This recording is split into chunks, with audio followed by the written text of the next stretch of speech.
Nothing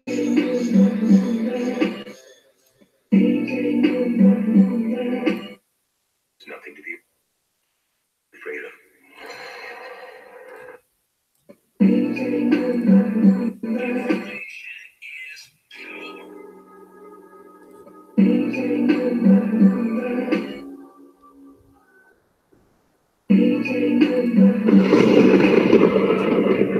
This is the Information Man. Information Man Show.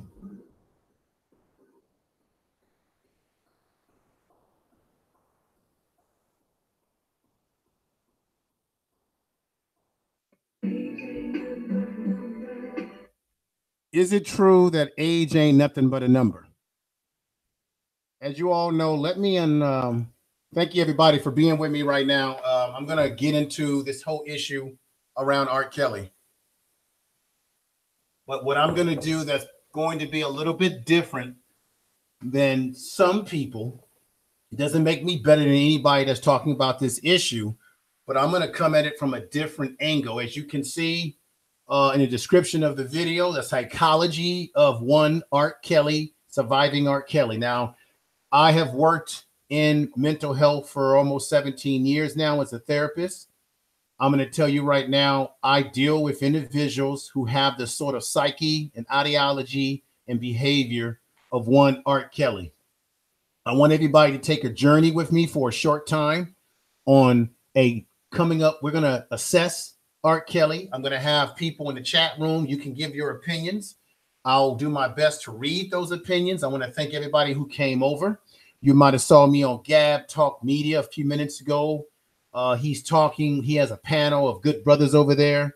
And I think he has an individual over there that I'm not a big fan of, who has, I'm not going to get into the dirt right now. I said what I had to say about that individual on Brother Gab's show. But this is the Information Man Show.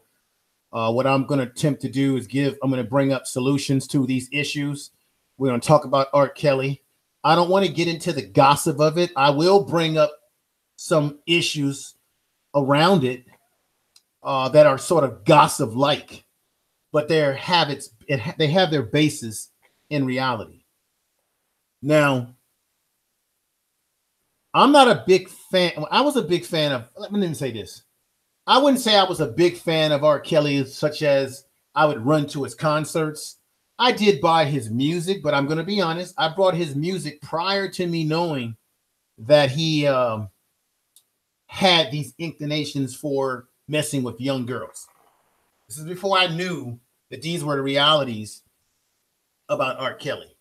And sometimes when you get caught up in celebrity, which many of us can get caught up in celebrity, which is why a lot of these guys like R. Kelley are able to do the things that they're able to do, because we're so in love with celebrity. We've been culturally conditioned in this society to look up to our celebrities, to see them as special, almost as if they're gods.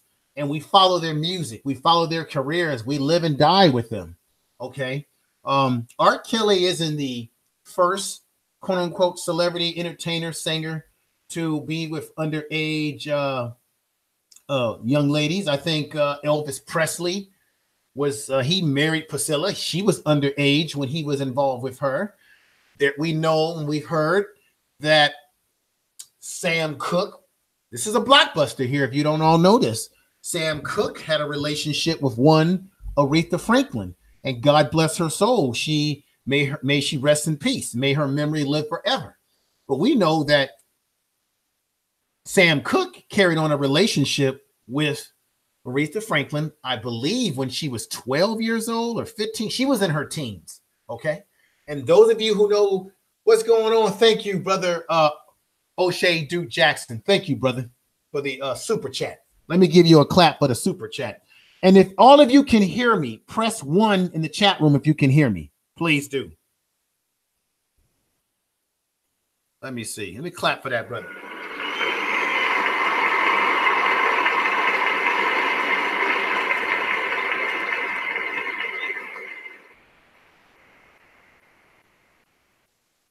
So let me see right here what I'm trying to say. Thank you.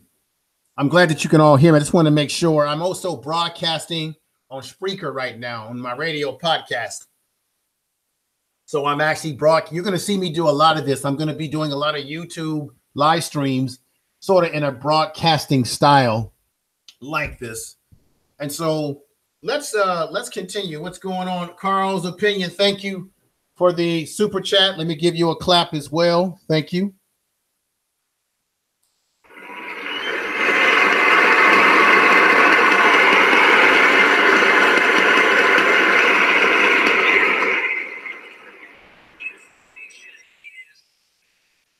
Okay, can you all still hear me? I'm checking my volumes on my mix board to make sure everything's fine.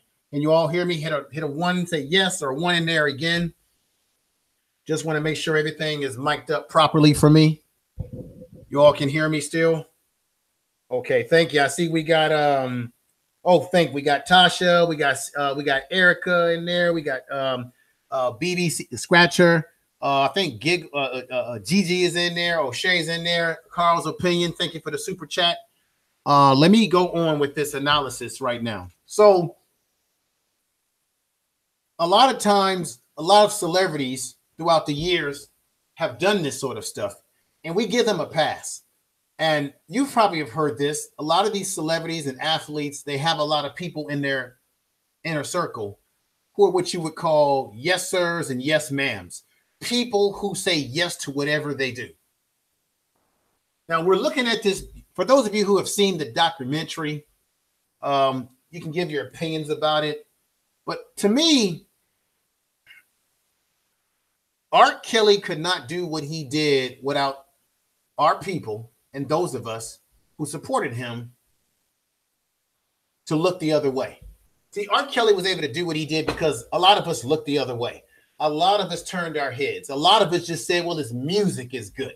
A lot of us, we knew that he was doing something that was not kosher, but we buy his music, okay?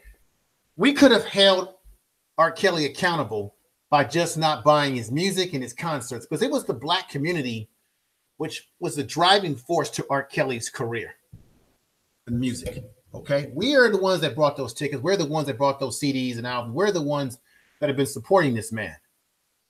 Now, what I want to do as I get ready to go into the rest of my presentation, let me click into here. And what I want to do is quite simply look at this is what my professional opinion.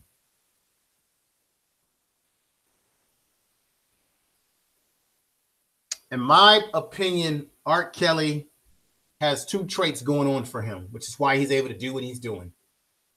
He has what they call a narcissistic personality. These are people who are very arrogant. These are people that see themselves above law. And he also has what I deal with at work. I believe, and it's not a popular thing to say, and but I believe that R. Kelly is sort of he's a psychopath. Because psychopaths, for the most part, are what? They're predators. Let me break down to you what a psychopath is. Let me see here. I'm having some problem. I'm going to share my screen with a thumbnail that I made while I break a couple of things down to you. And let me click on this and share the thumbnail. That's a thumbnail of one R. Kelly. And okay, here we go. All right. So what is a psychopath, you wonder? And you ask me, a psychopath. Let's see here. Let's see.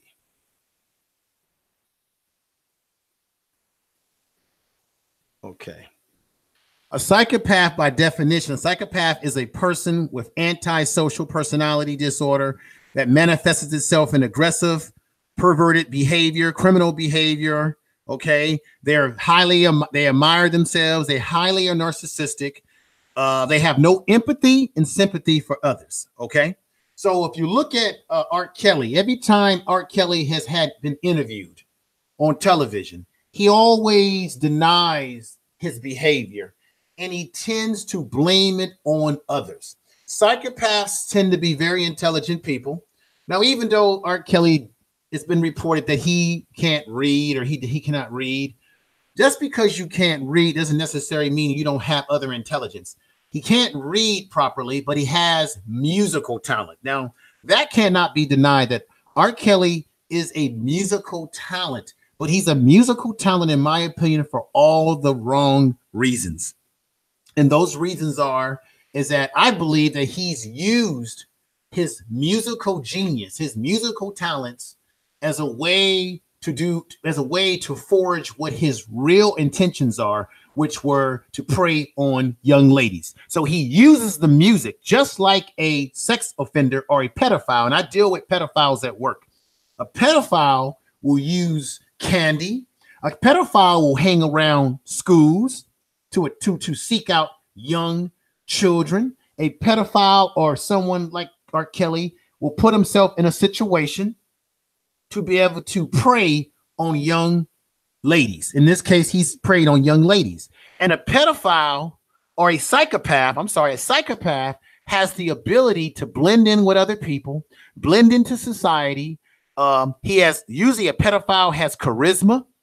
They have the gift for gab. They can say really slick words, which R. Kelley is very good at. You can listen to his music. And psychopaths are so arrogant, they can tell you what they're doing right in your face, and you won't even pick up on what they're telling you until later. Look at his music. Okay. Now, I'm going to read off some of his music, but let you know what the traits are for psychopaths. This is very important. Okay. Okay. These are 20 traits on that psychopath's checklist. So these are the traits that you will find in someone who's a psychopath.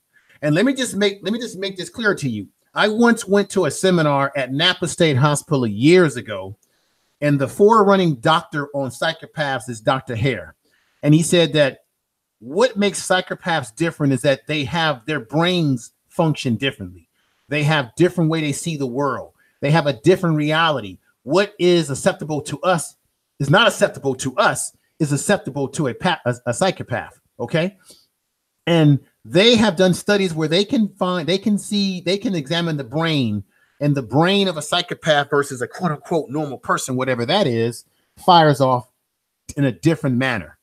Usually a person who's a psychopath, if you were to show a person that's a psychopath a picture of an accident where someone died in a crash, a psychopath will look at that picture and they will be aroused by what they see. They would say, that's very interesting, versus someone who's not a psychopath. You don't want to look at that. So in the case of R. Kelley, he is interesting because he's a psychopath that has an enjoyment and desire for females, young girls. And usually individuals like this, they tend to surround themselves around young girls, which is why he goes to schools where young girls are at. This is why he preyed on young girls like Aaliyah, 12 years old. This is why you whatever you're into. For example, I'm into women. I like women that are grown, women that are attractive, women that are feminine, women of age. So therefore, if I want women like that, I'm going to go to places where women of age are. I'm going to put myself in a position to attract the women that I want. Okay, let me thank someone for a super chat. We've got my man, Asian Travel Guy. Thank you for the super chat, brother. I thank you for that. Let me give you a clap as well. It's kind of difficult. I'm doing my presentation, but I'm going to give you a clap.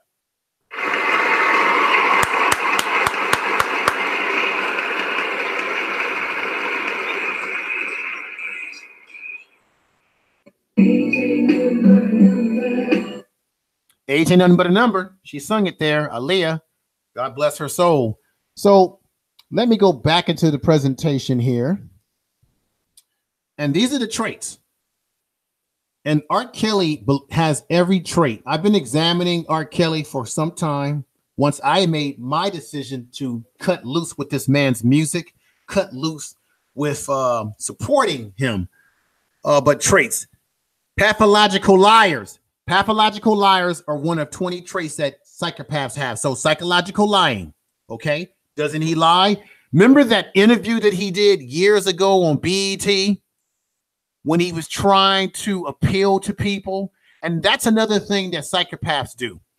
And this is where R. Kelly really has the Black community caught up in the emotions. Okay. Because one of the things that really allows us to be acceptable to someone like R. Kelly is that R. Kelly comes out of the church, right? He often talks about he grew up in the church. He grew up dirt poor. So what psychopaths do, and I deal with psychopaths at work again, most of the guys that I deal with, when they're trying to become over familiar with me as a staff member or anyone, or criminal-minded people, is they always try to identify with you. They always want to get you to identify with them because they want to normalize themselves to you, because they want to get you to bring your guards down to be able to go in for the kill. So what R. Kelly does is every time he gets caught in these scandals, or there's innuendo about him, or there's people accusing him of stuff, then, like I said, he reflects it onto the interviewer. He reflects it onto people that accuse him, and he denies it while at the same time never taking responsibility for his own shit. Okay? Then what he does that's very clever is that he comes out with an album. Haven't you all noticed this? That every time R. Kelly comes out as being accused of something, he comes up with a follow-up record, a follow-up album, I'm old school. I grew up in the early 80s and late 70s. So I'm using words like album. Nobody says that anymore. A CD or a downloaded music. So he comes out with music. And he tries to do what? He tries to distract us with the beats, them sounds. Girl, I want to knock you up in the kitchen, right? He comes out with them sounds about, having sex in the kitchen and all that kind of stuff, right? So once we get caught up into the music and the beats, we begin to lull ourselves to sleep, and we forget that R. Kelly is a predator. And we begin to buy into R. Kelly because his music is so good and it makes us shake our booties, right? And we begin to forget that this is a man that we're dancing to, a man's music that is a pedophile. And the reason why he's able to do this is because a lot of Black people, I'm going on a psychological level here. A lot of Black people on a psychological level, we've grown up in the church. Some of us are Christian. We've grown up in the church, and in the church, what do they usually do in the church? They rock you to sleep with what? Gospel music, singing, woo, Lord, and all that kind of stuff. And R. Kelly does the same thing. When R. Kelly first started getting accused of these behaviors, remember he came out with a double disc CD, and on one side of it, he was singing all this gospel stuff, talking about how he gives himself to the Lord. And then what he does is he gets into the Christian or the gospel sound. He wants you to identify with him so that you will forgive him for his sins. So he'll sing music about his sins while at the same time telling you in his music what he's been doing to girls. And then he does it in a way to get you to forgive him by using a Negro spiritual in his music, by using the religious ideologies that most of us have been conditioned by, culturally conditioned by, because what do people usually do when they do their dirt? They'll come back to the church, they'll beg for forgiveness, they'll pray on the Bible, and then they'll say, I'm born again.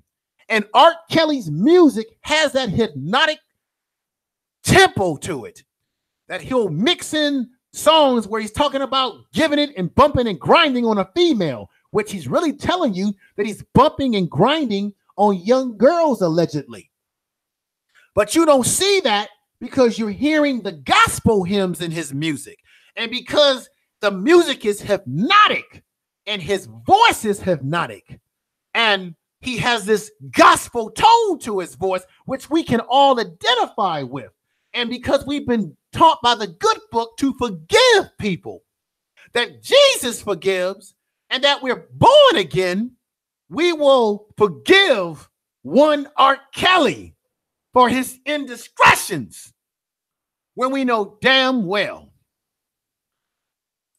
that R. Kelly is no good. We know damn well that he is a predator, that has been walking amongst us in Chicago and throughout the country singing his songs. Okay? He's a pathological liar.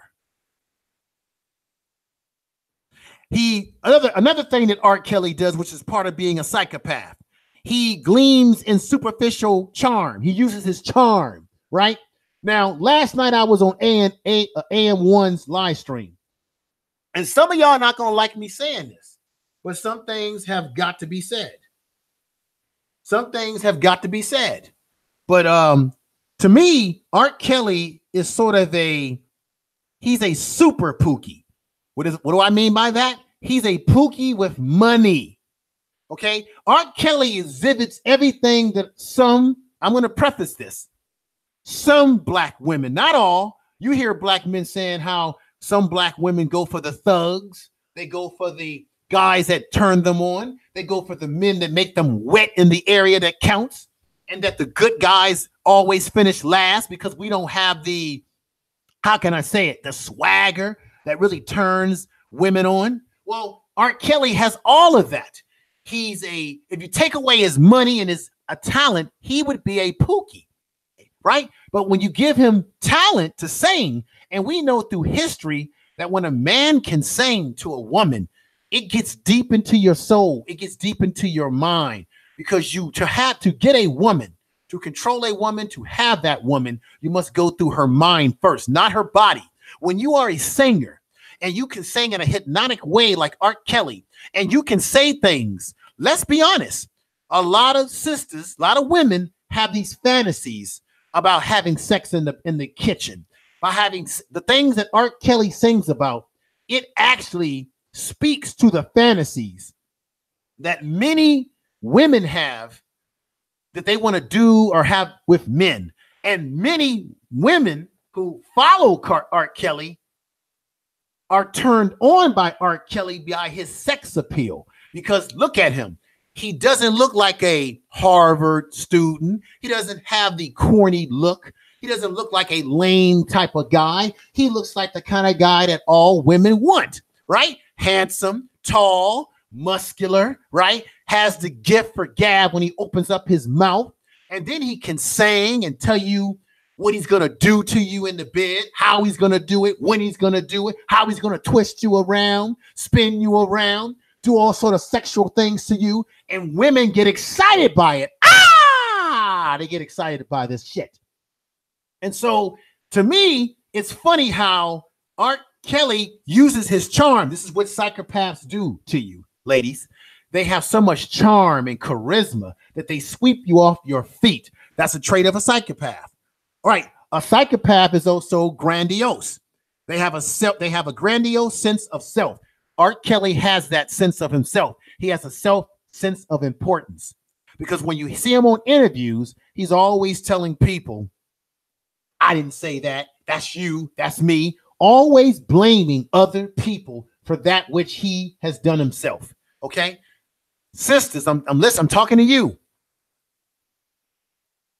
And brothers as well, we have been hypnotic. We have been put under hypnosis by his music, because when we hear R. Kelley talking about what he wants to do to women, we are also thinking about how we want to do the same thing to women. Now, we may not be talking about we want to be with underage females, but when he's singing this, ladies, he's talking about underage females. And brothers, he's not talking about he want to be with you, sister, but in your fantasy, when you hear him singing with that gospel overtone, you're saying to yourself, I want a piece of R. Kelley, or I want somebody to break me off the way he's talking about. Because you got a lot of brothers out here who are not alpha males, who don't know how to talk to women. They don't have the confidence. And so they would never say the things to you that R. Kelley is saying that you really want a man to say to you in the bed. And R. Kelley is really talking to underage girls. Now, this is the gift and the power of music. A lot of you may not know this, and I know this through my studies. Music is the only thing on this planet, in this world, in this universe, that has the power to enter your self-conscious mind. You hear me? Music is the only thing in this universe that has the power to enter your self-conscious mind without your attention.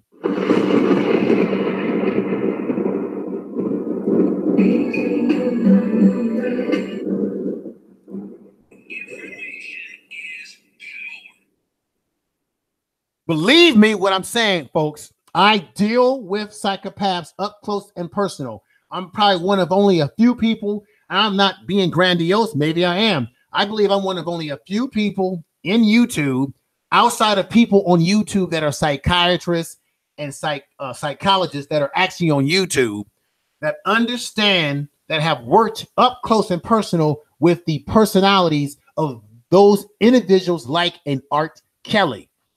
I call him a super Pookie because not only does he have the looks and the charisma and the gift of gab with his mouth to make those panties wet and to make those drawers drop off of ladies, and to also make guys fantasize what they want to do to women,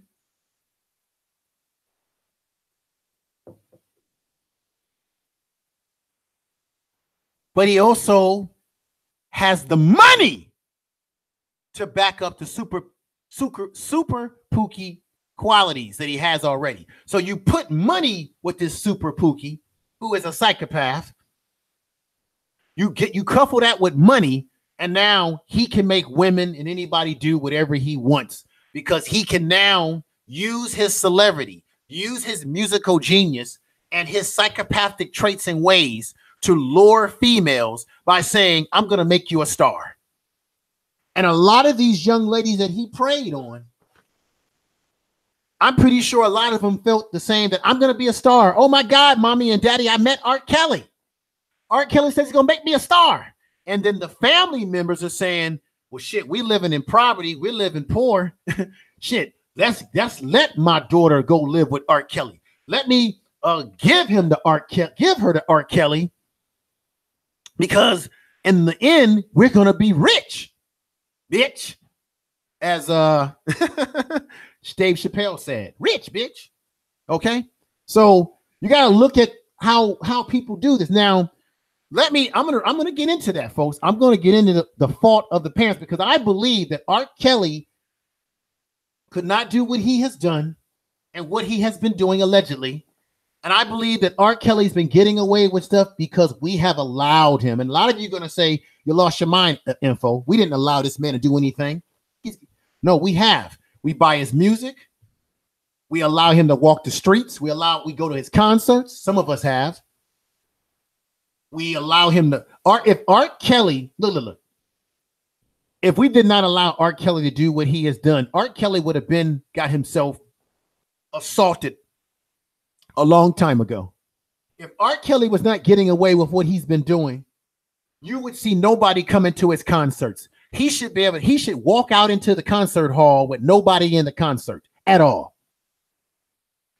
His record sale should be zilch to none. But somebody's buying the albums. Let me continue with this presentation. So, charm, grandiose behavior. He needs, psychopaths have a need for stimulation, right? So him being a celebrity, he's constantly wanting validation. Validate me. Tell me I'm important. And then he has need for stimulation. In the case of Art Kelley, he wants sexual stimulation. He wants sexual stimulation. And he's getting it. Everybody in the chat room who's supporting me, thank you. I'm gonna give props to everybody in the chat room when I have a chance. It's kind of hard for me to start rattling off people's names and then going back into my presentation. So let me get through some of my presentation, and as I go along, I will give props to everybody who's come in the chat room. And I really appreciate you coming over here, listening to my presentation. I'm breaking this down from a psychological presentation because I deal with these kind of individuals. So we're just in the first part of the presentation, which is the psychopathic traits or behavior that this man has. And then I'm going to get into the narcissistic personality of one Art Kelley. Believe me, it's going to be worth it, family, when I break all this out for you. And we got to hold those accountable as well, who are now coming out in that Surviving Art Kelley documentary, who are now coming out talking about what this man has done. Because the question is, why didn't they do anything to stop Art Kelley? Why didn't they stop him? Because they were on the payroll, because they were getting paid. Okay. He was feeding people. He was putting food on people's tables. And unfortunately, when you are in love with someone that's a celebrity, when you are entrenched with them economically, you're going to do and say and keep up appearances for them. You're going to lie for them. But isn't it funny that now that R. Kelly has kind of fallen from grace, now that the money, I think, is finally starting to dry up and he can't keep certain family members or certain people on the payroll no more, now all of a sudden they're all trying to see if they can grab at attention by doing these interviews, getting paid, writing books, this kind of stuff that goes on, okay? It goes on all the time.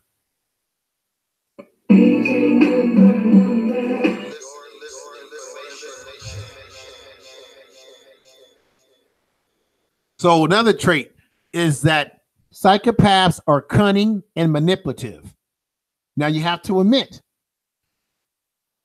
R. Kelly is very cunning and manipulative. He manipulates us through the music. Like I told you, music is the only thing in the universe that can enter your self-conscious mind without your permission. Okay? He's manipulating us. When he's doing these sort of behaviors with young, underage ladies, allegedly, and then he comes out with albums where he mixes the album with the sexual content mixed in with religious content, that's to manipulate you. He wants to make you believe that he's a Christian, that he knows better. When he comes out with songs talking about the things that I did, the behavior that I did, the Lord is my shepherd. He starts talking all that, Lord is my shepherd, and he starts talking all the things that I did, and then he tells you what he did, but then he puts the religious twist on it. You can't trust a man like that. He's manipulative. Let me read something to you that shows how manipulative this man is. Let me see here. And you all are familiar with this. R. Kelly, this is how arrogant psychopaths are. Psychopaths, because in some cases they're intelligent, psychopaths like to manipulate us. They'll tell you exactly what they're doing in your face. And in the case of R. Kelly, he put it in his music. He will sing things like this: bump and grind. Let me pull this back up. He says this. He's telling you what he's doing with young girls already. My mind is, let me see if I can give a little lyrical spin to this. My mind is telling me, listen to this. My mind is telling me, no, but my body's telling me, yes, baby. I don't want to hurt nobody, but there is something that I must confess. He's telling you, folks, what he's been doing, that I must confess to you. I don't see nothing wrong with a little bump and grind. I'm not a singer, but I'm doing the best I can, folks. I don't see nothing wrong with a little bump and grind. I know you want, and I know you just want, you need, girl. He's telling you what he's doing with young girls. You just need, girl. So baby, bring your body to me. Bring your body here. I'm not fooling around with you, baby. My love is true with you, is where I want to be. Girl, you need someone like me. Yeah, to satisfy your ever need. So he's telling you right there in his music that he knows. Let me see this. My mind is telling me no. So he knows that he should not be touching young girls. He knows it. For someone who claims to come up in the church, right? But he's saying that I'm saying no, but my body won't let me. So he's got this desire for young girls, right? His desires for young girls is stronger than what he knows better. And I told you that a psychopath has traits where they're stimulated. They think highly of themselves. They have a thirst for stimulation. So this whole thing that R. Kelly's been doing, when you read his music, read it, folks. Don't listen to it with the beats, because that's how he fools you. If you read most of the lyrics to his songs, he's telling you in his music, allegedly, what he's been doing with girls. He's confessing his sins, just as he has been confessing his sins to us all this time through his music. Everybody in the chat room, thank you for your support. Thank you for being here. I love you all. I'm gonna give some shout outs, but I got to get through some of this presentation. So when you listen to his music and he's saying things like, you say he's not treating you right, lady, spend the night. Now you think that he's talking about adult women when R. Kelly is talking about young girls. That's what he has a flavor for. When you hear that he had a harem at his home, just like I said, most of the psychopaths and the sex pedophile individuals that I deal with at work, when I read their paperwork and you find out where they're hanging out at, they're hanging out at schools. They are around young girls, young children. R. Kelly had people in his camp go out and recruit young girls. They knew what R. Kelly was into. They knew what he had a taste and a flavor for. God damn it. Look.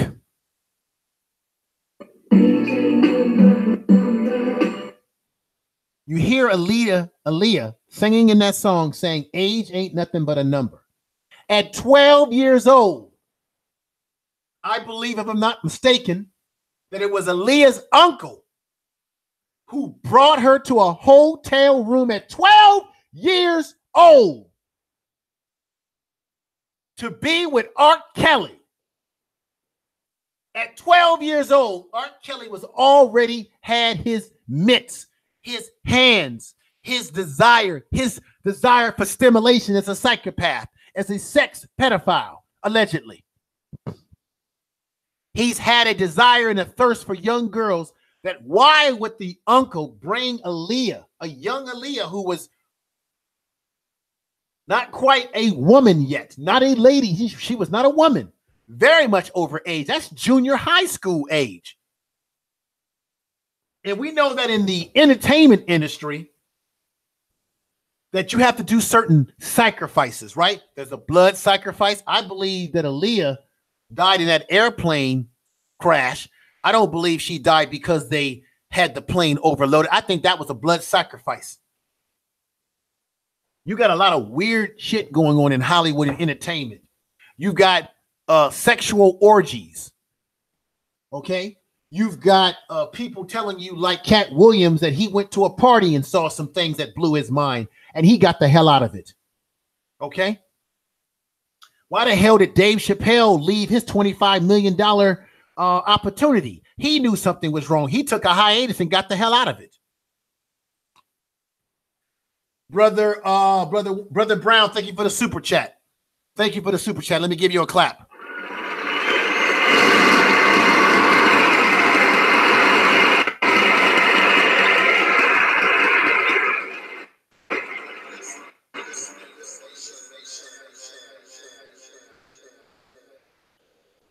So we know, thank you all once again for taking the time out of your schedule today to at least listen to a brother.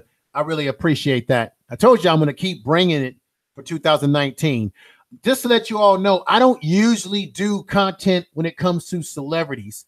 I used to do some of that stuff and I kind of got away from it, but I had to do this because R. Kelly is not the only person that we are supporting that's doing this type of behavior. Okay, let me make that very clear. He is not the only one that is engaging in this type of behavior. Now, let me move on. It was Aaliyah who was brought to R. Kelly by an uncle to a hotel room. And if you know by all accounts that it was a related family member to R. Kelly, Demetrius Kelley, if I think he's related to Kelly. It was Demetri Kelley who hid the fact that R. Kelly got married to Aaliyah at 15 years old when Aaliyah was actually 18 years old. And I know Nyla has talked about this on her channel. So I want to say shout out to Sister Nyla because she showed the documents of the marriage, and it was Demetrius Kelley who lied and put out this propaganda on the behalf of R. Kelley telling him, I need you to fix some things for me, right? And this is what I mean by you have black people who are coming out, as Demetrius Kelley came out on that interview, that surviving R. Kelley. You got individuals on that interview that were implicit in this man preying on young girls. They are implicit in it. Matter of fact, if charges should go against, if R. Kelley did these things allegedly, now I'm sounding like what's that brother on YouTube, Brother Star, and he has a little head on his head, and he smokes and he drinks liquor while he's on. Now I'm sounding like Brother Star with all this allegedly. Allegedly. Let me just say this to y'all. If R. Kelley is guilty for doing these things, and I think that he should have been found guilty in that trial, shouldn't everybody that's been coming out talking about what they saw Kelley doing, shouldn't they be doing some time? Shouldn't they go to jail? Shouldn't Demetrius Kelley go to jail? Shouldn't Aaliyah's uncle, who gave her to R. Kelley at 12 years old, shouldn't they go to jail for their implicit involvement in allowing this psychopath, this narcissistic individual, to get his hands on one young Aaliyah? And I love her music. Give me some answers in there in the chat room. Tell me, folks. Speak to me. Tell me something. Tell me. Shit, because he's talking about age ain't nothing but a number. That's what, okay? On that, now, let me go into that particular song here. Let's go into that. Let's break that down. Okay? Okay, let's see this. Let's read this. Hear me out, folks. Bear with me. This is the song that Aaliyah sung. And this is another song that is a code. See, this is the thing about music that's so powerful. And I believe for those of you that are Christian, wasn't music the gift and the power that Satan was given? Wasn't it when R. Kelley calls himself the Pied Piper? If you know anything about Greek mythology or that kind of mythology, wasn't there, what's the name of the character who blew the pipe and he had billy goat legs, right? Half human and half animal. So he had little horns on his head, looked like a devil actually, folks. Has little horns on his head, has little billy goat legs and sheep hair and a human man's body, and he plays a flute. And when he plays the music, it puts you to sleep. It puts you under a hypnotics, right? That's the Pied Piper. That's the shit that R. Kelley calls himself. So when R. Kelley's calling himself the Pied Piper, family, he's putting you under his hypnosis. He's putting you under his spell through his music. This is what a psychopath does. They're so clever. They have the gift of gab. They have the ability to manipulate you. They have the ability to make you see them as normal when they're not normal. They have the ability to slide into our areas. And with R. Kelley not only being a narcissist and being a psychopath, he also has this super pooky trait, which makes him very appealing, as I said before, to the ladies. Which is one reason why he's able to get away with what he does, because he has the looks, the music, along with the fame and money to now prey on young ladies who will go to him because they'll say, 1, he can get me in my career. 2, he's fine. 3, I want to fuck him. 4, I can't blow my opportunity with this man. And then 5, you'll have family members that will give this man their daughters. Now, all of those family members that were complaining right now about R. Kelley having their 18-year-old daughters at his house. My question is to everybody, how did they get to his house? Did these family members let those girls go to his house? And I'm telling you right now, I have a daughter. If my daughter, I don't care how old my daughter is.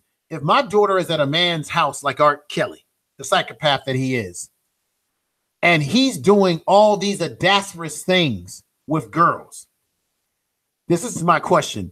Why would you not go to the house and pull your daughter out of the house?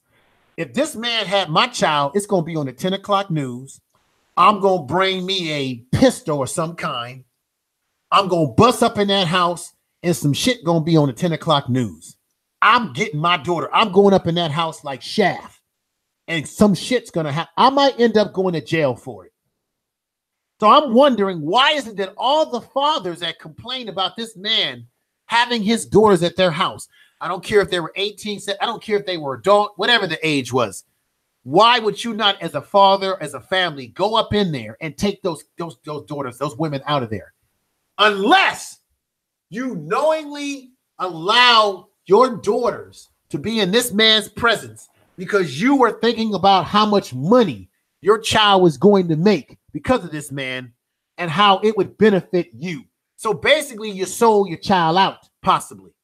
How many of us are prepared to do something like that? To sell ourselves out, to sell our children out.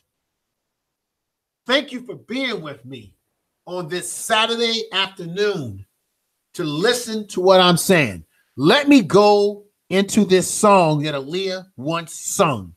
And all of the music that she was singing and the music that Art Kelly sings has a message. It's telling you what they were doing the whole time. It was in your face. What is the biggest trick that Satan or the devil played on humankind? The biggest trick that the devil played is to make you believe that the devil never existed, to make you believe in smoke and mirrors. The devil, if you believe in the devil, plays in what? Manipulation, tricks. I'm gonna pull a rabbit out of this hat and make you look over here while I'm doing something over there. Tricks, tricknology. It was all in the music all this time, and we were bumping and grinding to this music. I ain't gonna lie. Back in the day when all this music came out, I was bumping and grinding to it too. Come on now. Now let's listen to this. Listen to these lyrics. Age ain't nothing but a number. Throwing down ain't nothing but a thing. What does throwing down mean? Age ain't nothing but a number. So Aaliyah is telling you that age ain't nothing but a number. Throwing down ain't nothing but a thing. So if I'm an underage girl and we're throwing down, which means I'm spreading that ass open for Art Kelly and he's putting some you know what on me, it ain't nothing but a thing because age ain't nothing but a number. Art Kelly got his hands on Aaliyah at 12 years old. He married her at 15. Demetrius Kelly lied for him, manipulated paperwork, said she was 18 when she wasn't. And there's also reports that many of the ladies that were thought that they were going to be stars under Art Kelly, that was his background singers, that he was also messing around with too, they caught Art Kelly in the studio doing that song. Age ain't nothing but a number. Throwing down ain't nothing but a thing. Meaning they caught him going to work on Aaliyah from the backside. And believe me, I enjoy sexual pleasure with a woman, just not with I enjoy sexual pleasure with a woman, not an underage girl. I don't have a problem with wanting to throw down, just not with an underage girl that I'm preying on. I want to throw down with a woman that of consenting age. But in this case, Art Kelly was already messing around with Aaliyah, probably, allegedly, prior to her being 15 and prior to this marriage. Now, another thing that happened that was reported, and Demetrius Kelly also hid this, played his game and played his role, was that Aaliyah was pregnant at one point in time. How many of you heard about that? Carl's opinion, thank you for the super chat again. Let me give you a clap for the super chat.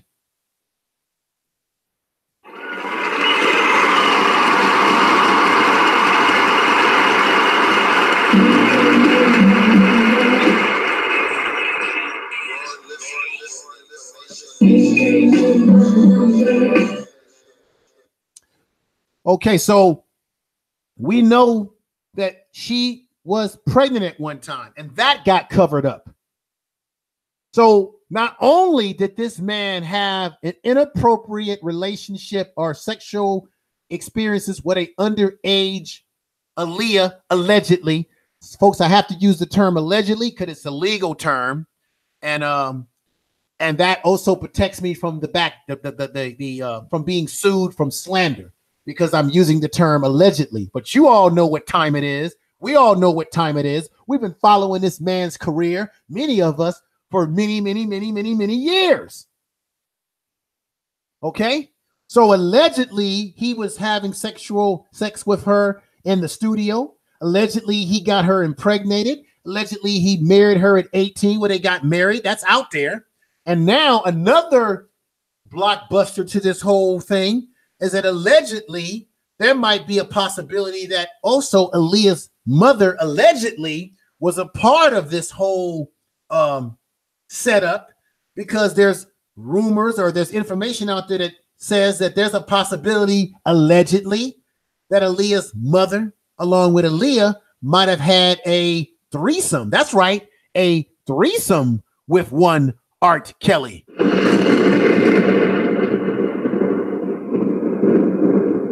His blessings and love.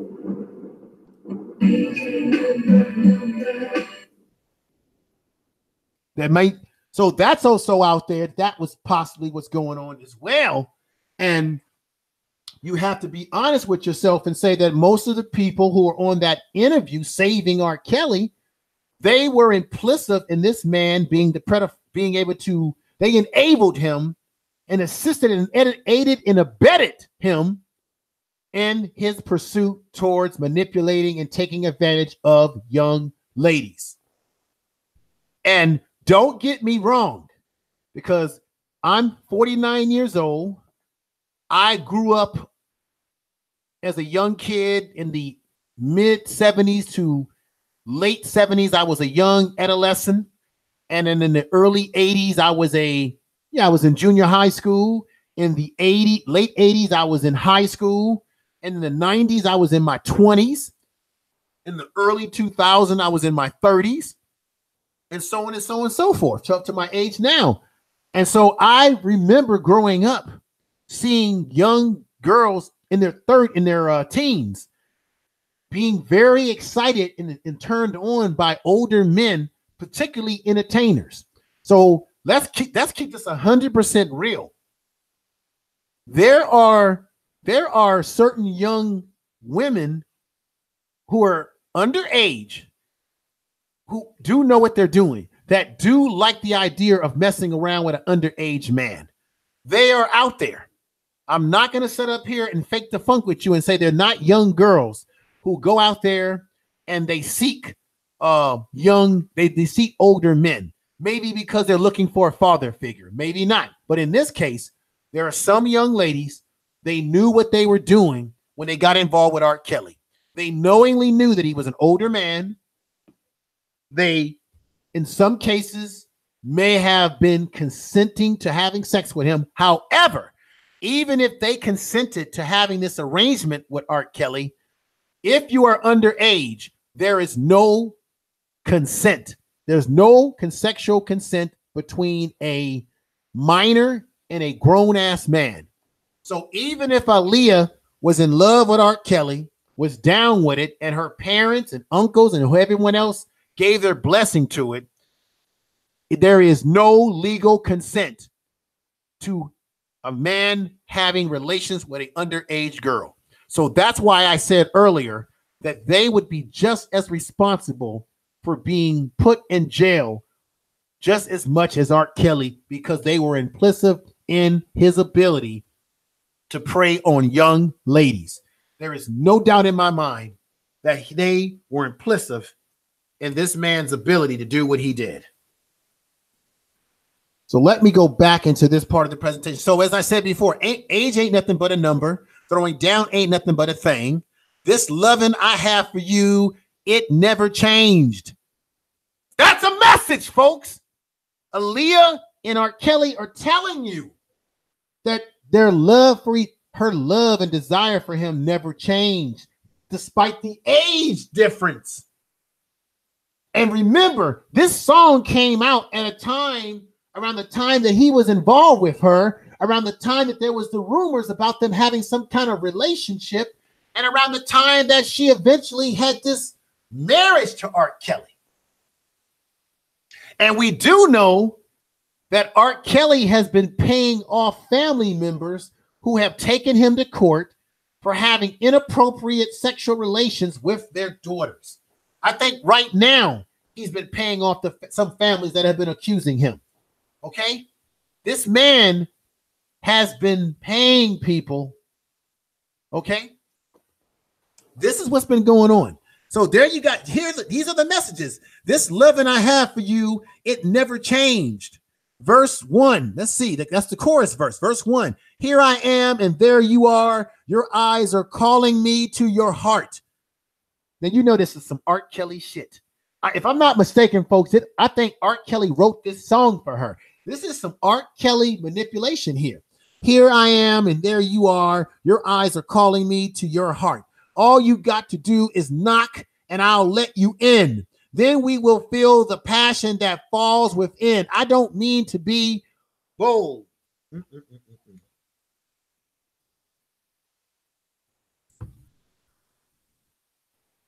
But I gotta let you know, I got a thing for you and I can't let it go. Isn't that poetic?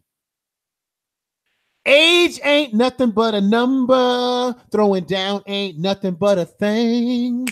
This loving I have for you ain't never change. Ain't that something, folks? Take my hand and come with me. This is R. Kelly. Let me show you true ecstasy. Boy, be brave. Don't be afraid, because tonight gonna go all the way. Tonight we're gonna go all the way. That's telling you right there. Maybe at some point in time they didn't go all the way together. Maybe at some point in time they were serenading each other. At some point in time he was kissing a little bit, and then he worked up to like hitting it. Okay, because tonight we're gonna go all the way. Don't mean to be bold, but I gotta let you know I got thing for you and I can't let it go. Age ain't nothing but a number.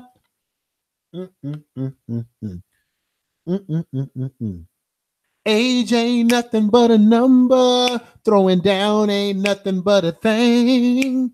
This loving I have for you is never change.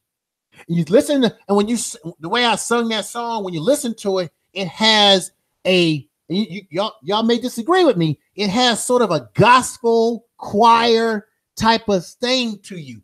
This is the manipulation of R. Kelly's music and the people that he produces. The music has this spiritual, reminiscent to a gospel song. Only difference is he's putting the sex, that's what it is. It's gospel music with a sexual overtone in it. And he's able to permeate into your spirit with this, folks, because many of us have grown up under the church ideology. And this is how R. Kelly gets away with what he does. When he's caught doing dirt, as I said before, he comes out with an album to appeal to our sensibility. He makes himself to be the victim when he is actually the predator. And he does it very clever through his music. And when he does interviews, he always makes the interviewer look as if they are the predator and he's the poor prey. And remember the video that came out with him pissing on women and doing all sort of things in the hot tub with young girls?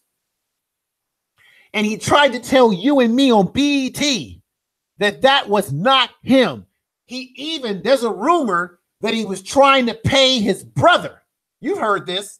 He was trying to pay his brother, allegedly, money to say that it was him that was in the video, that it was his brother in the video with these underage girls doing all that disastrous behavior, sick behavior, freaky behavior, whatever you want to call it. That was a rumor that he was trying to get his brother to take the hit. And then there was another rumor that his brother came to the public discourse about R. Kelley because he was trying to get money out of R. Kelley, and R. Kelley wouldn't give him any money. And so he said, okay, I'm going to bring up that tape. I'm going to show everybody that, remember that night when allegedly that night when we was having a good time and you had those women in the hot tub? I'm going to expose your ass. And the brother exposed him. That's another rumor that's out there. Allegedly. I'm sounding like star of the morning show right now. Allegedly that R. Kelley was engaging in. Allegedly. There's a chance that that's true. So let me, I got to share something in my social media right now, folks. Just bear with me for a moment.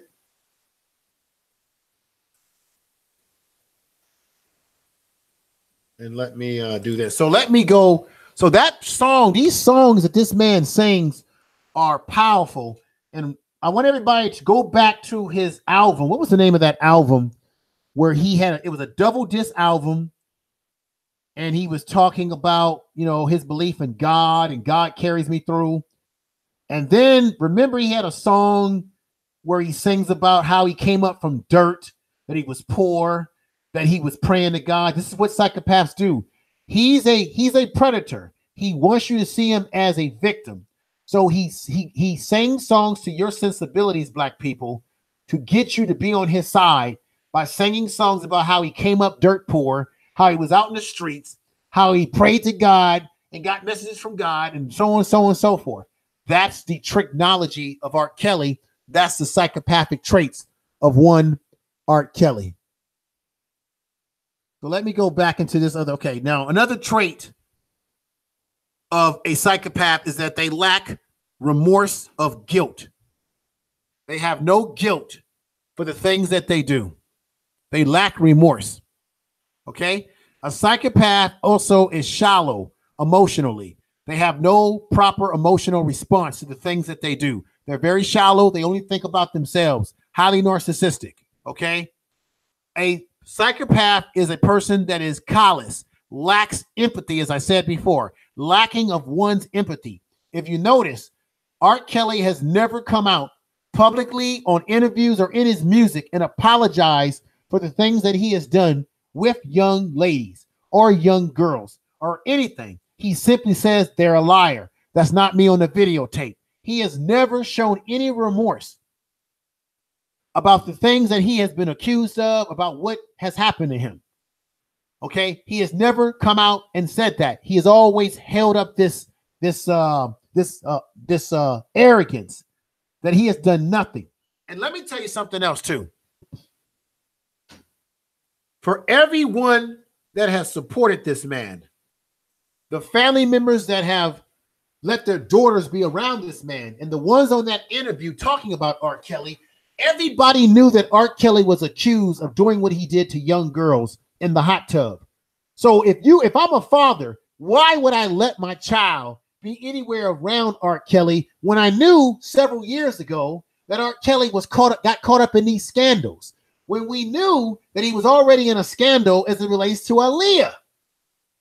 So why would you knowingly let your child be around this man for the sake of a damn singing career? We're willing to sell our children out for a possible singing career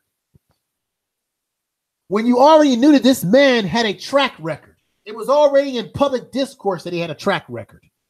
Why would we do that? Why?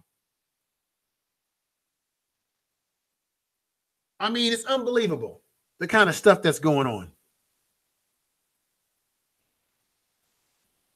Why? Now, let me go over to narcissistic personalities. We're getting, and I will get close to the end of my presentation, but this is very important. I may have a panel of people who want to come on and talk further about this. Narcissistic personality. I deal with these guys all the time in my profession. Individuals with this disorder exhibit a lack of ability to empathize with others, and they have an inflated sense of self-importance. That's R. Kelley, 100%. Has a very inflated sense of himself, a sense of importance. Okay, everybody serves me. I don't serve anybody. Get those girls over here to me. And he had everybody that was in his camp, that was in R. Kelley's camp. They are implicit and all the shit that's been going on. Daddy, I won't go. I'm hungry. Okay, that's my daughter there. That's my daughter. I will be making dinner very soon. My daughter. So that's my daughter right there. I'm going to be making her daughter? a meal That's very right. soon. So let me go into narcissistic personality disorder. As I was saying, it's someone who emphasizes their own self-importance. They have an inflated sense of self. I'm not afraid of going to eat the dinner. I'm Okay. hungry. Okay. It'll be very soon. I'll be making it very soon. That's my daughter, everybody. That's my daughter. No. Okay. So let me go right here and get to this presentation. The hallmarks of narcissistic personality disorder, NPD, are grandiose, a lack of empathy for others, people in need of admirers. So people that are narcissistic, they have a need for people to admire them, for people to give them attention. That's Art Kelley. That's a lot of celebrities have these kind of traits, okay? People with conditions are frequently described as arrogant, self-centered, manipulative, and demanding. They may also have a concentration of grandiose fantasies. He does. When you listen to his music and he's talking about the sexual positions, talking about where he wants to have sex with women, talking about you remind me of a Jeep. When we listen to his music, we simply say, wow, the beats are sharp, the lyrics are smooth. God damn, R. Kelly's done it again. He's singing lyrics that are based in fantasies and grandiose desire of sexual prowess with young ladies underage, allegedly. Okay, he has a inflated sense of his success. He feels he's beautiful, he's brilliant, and what narcissistic personalities do is they want to convince people that they deserve special treatment. Okay, they want to be treated. They have a characteristic. The typical adulthood must be consistent evidence in multiple behavior patterns. So what do I mean by that? Multiple behavior patterns or people with personality disorders.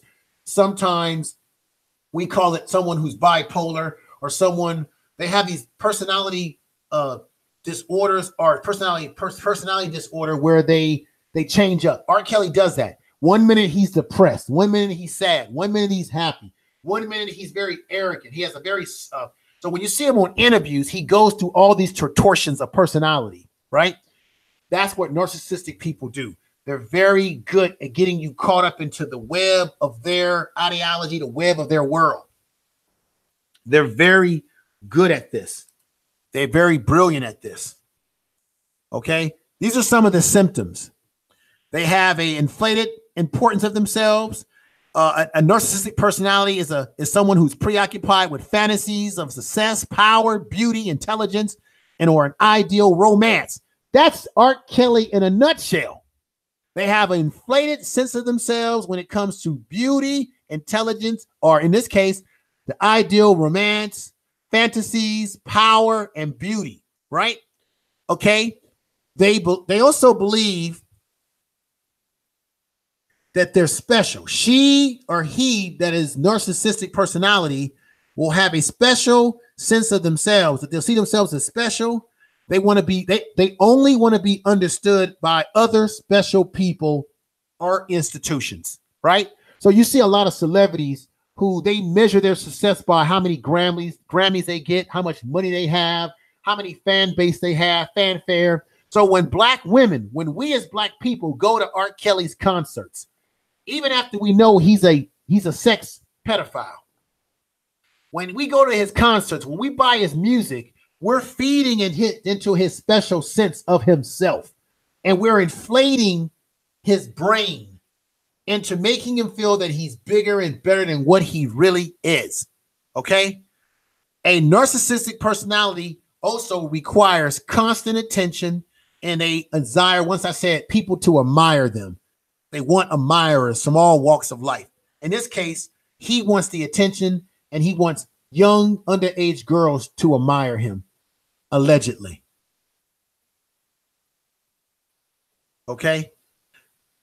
People who have narcissistic behavior, they want unreasonable expectation for favorable treatment. People with narcissistic personalities take advantage of others to reach his or her own goals.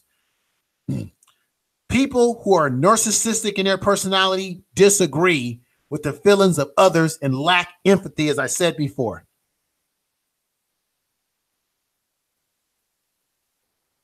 People with narcissistic personalities believe that other people must evolve their attention around them and serve them, which is what everybody on that video of R. Kelly did. They were serving him. They were doing whatever he wanted. They were getting the girls for him. If he wanted the drugs, they got the drugs for him, whatever he wanted. Now, Adrian Kelley, if I'm saying her name right, she was the wife of R. Kelly. And she said that he treated her poorly. They didn't have a real marriage. Also, Nyla did a good video where she talked about the circumstances around how he married Aaliyah, that they got married in some shabby hotel in an area in Illinois that was not a very good area, that it was a shotgun marriage. Family wasn't there. All sorts of things were really muddy and dirty with that marriage, which Demetrius Kelley put all that shit together. Okay. Now let me break this down to you. Many of you may not know this. 50 to 75% of people diagnosed with narcissistic personality disorder are males. So he fits the profile. Additionally, in common for many adolescents displaying the characteristic above, in terms of these characteristics that I just read off to you, this does not indicate that you will later develop narcissistic personality. So narcissistic personality or certain mental disorders don't always happen to you late in onset, meaning they don't happen to you late in life. They're usually traits that are already there from the time that you were young. Like I said earlier, Dr. Hare is in Canada. He's the go runner when it comes to studying psychopaths. They can examine your brain at an early age and determine if you have the traits and the possibility to become a psychopath. I know this to be true because I used to work with young kids and programs with kids that were emotionally disturbed. And a lot of these young kids that I worked with were psychopaths. I worked with kids that would torture bugs. They would torture cats. I once worked with a kid that took a cat and threw it down I think he was on the 15th floor of his apartment building and killed the cat. Would torture cats, torture animals. These traits are there in young people at an early age. You have to really watch these traits. R. Kelly, the super pookie, as I call him, 9 out of 10 times may have had these traits very young. And then what you do when a person that has these traits, when you give them money and fame, power, and then they have a sexual thirst for young girls, you create a very explosive, dangerous psychopath. He becomes a nuisance. I would say that R. Kelly, walking around the streets free right now, he is a public danger. In my opinion, he is a public danger to our community and to young girls. And if we're going to continue buying his music, we are feeding into this monster. And we have contributed to this monster.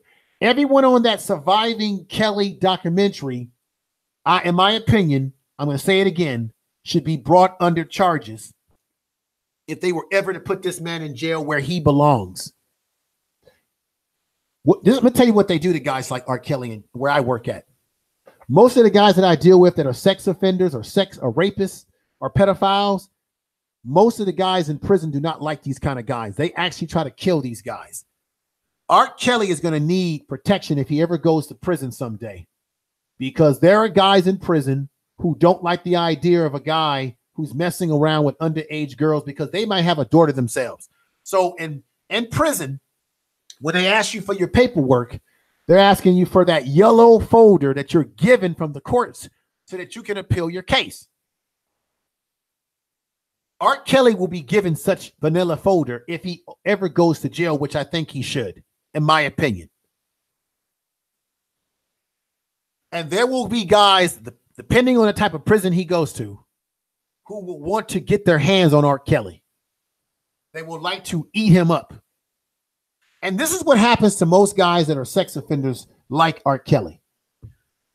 Do you know that most of the guys who are sex offenders like R. Kelley are alleged sex pedophiles like Kelley?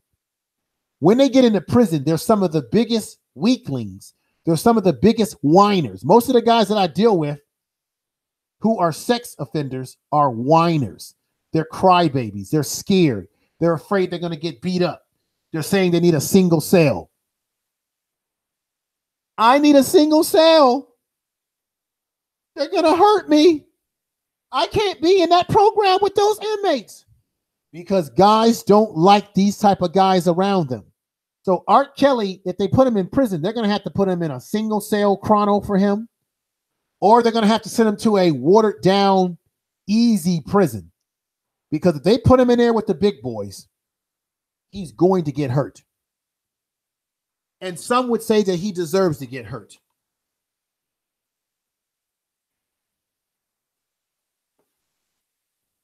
Now, let me read this about narcissistic personality. The causes of narcissistic personality disorder are not yet understood, but genetics and biological factors, as well as environment in early life experiences, are all thought to play a role in the development of this condition. So this is key. It's not completely understood about it, but the key thing is there's some genetic biological factors in you being a narcissistic personality person. Environment. Art Kelley oftentimes talks about the environment that he grew up in, right? Early life experiences. Art Kelley often in his music talks about early life experiences. Okay. Another thing that we must keep in mind, and this is not an excuse, but it's a reality. People who are usually predators, 9 out of 10 times, they were preyed upon at some point in their life. There's a chance that Art Kelley could have been molested himself, either by a man or a woman, because women can molest children as well. Okay. Now, I don't know if Art Kelley has talked about that. I could be wrong. He's probably talked about it. He's probably talked about it in his songs. His music is so subliminal, the way he talks about stuff. There's no telling what he could have talked about already in his music right before our very eyes. Everybody out there too, if you like this video so far, make sure that you do me a great favor and share this video in your social media, because I'm giving a different perspective than what you will hear from a lot of people. I think that Nyla Says did a great job from the perspective that she gave. I'm giving some clinical perspective to this. Let me and I'm doing it in my way, but I'm giving you some clinical perspective to this. Now, let me go further. Great deal of grandiose in defensiveness, which makes it difficult for a narcissistic personality to acknowledge problems and vulnerability. So a person who's narcissistic personality or narcissistic personality do not want to be vulnerable. They cannot acknowledge, they have difficult with acknowledging problems and vulnerabilities. Like I said, they will often blame everything on other people.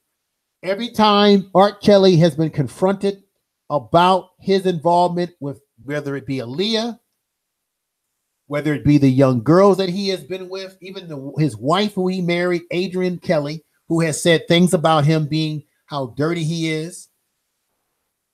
You even have had women who have messed around with Art Kelley and it said that he doesn't keep his you-know-what clean. I think there was a woman, I think there was a situation, there was a guy that was in Art Kelley's camp. I think he was gay or something. And I think this guy came out and said that he used to mess around with Art Kelley, and Art Kelley goes both ways. Now, that's allegedly now. And he said that he went out and got a woman for Art Kelley, and he would go out and get women, and he wanted women to what do you call it? Perform fellatio on him. And one woman in question said that when she performed fellatio on him, that he was very smelly, unclean. And guess what? That's something that a narcissistic personality does. They will do nasty things like that. They do things unclean. All right. So Art Kelley, there's been so much out there about this guy. I'm inclined to believe some of these things that have been allegedly said about him. Okay. I'm inclined to believe it. Okay. Individuals in group therapy. Now, this talks about group therapy for people who have narcissistic personalities or traits. Psychotherapy may be useful, family, in helping people with narcissistic personality disorders related to others. And okay, so there is some therapy that you can get for these traits, okay, for these behaviors. Yes, there is therapy, and you really need to get this kind of therapy early on. But this is the catch. Art Kelley is, in my professional opinion, and from what I've seen, is a psychopath. There is no therapy for psychopaths. You cannot treat or cure a psychopath. Psychopaths, their issues are so deep-rooted in their mental makeup. There is no therapy for them. If you put a psychopath in a group with people, in a therapy group, they will do nothing but be better psychopaths because they will manipulate that therapy group. They will take it over. They will sit back and they will analyze other people in that therapy group, and they will begin to prey and manipulate others in that therapy group. According to Dr. Hare, who is the most forerunner on studies on psychopaths, there is no therapy treatment, no recovery model system that can cure a psychopath. They have a sick and fixed disorder that cannot be cured. And guess what? A person who is a sex offender or a sexual predator, there is no cure for them. I deal with sexual predators firsthand, and many sexual predators that I have dealt with have either, sometimes, not always, paroled back to the community, and then they come right back to prison because they go out and they try to prey on young children or girls, or boys.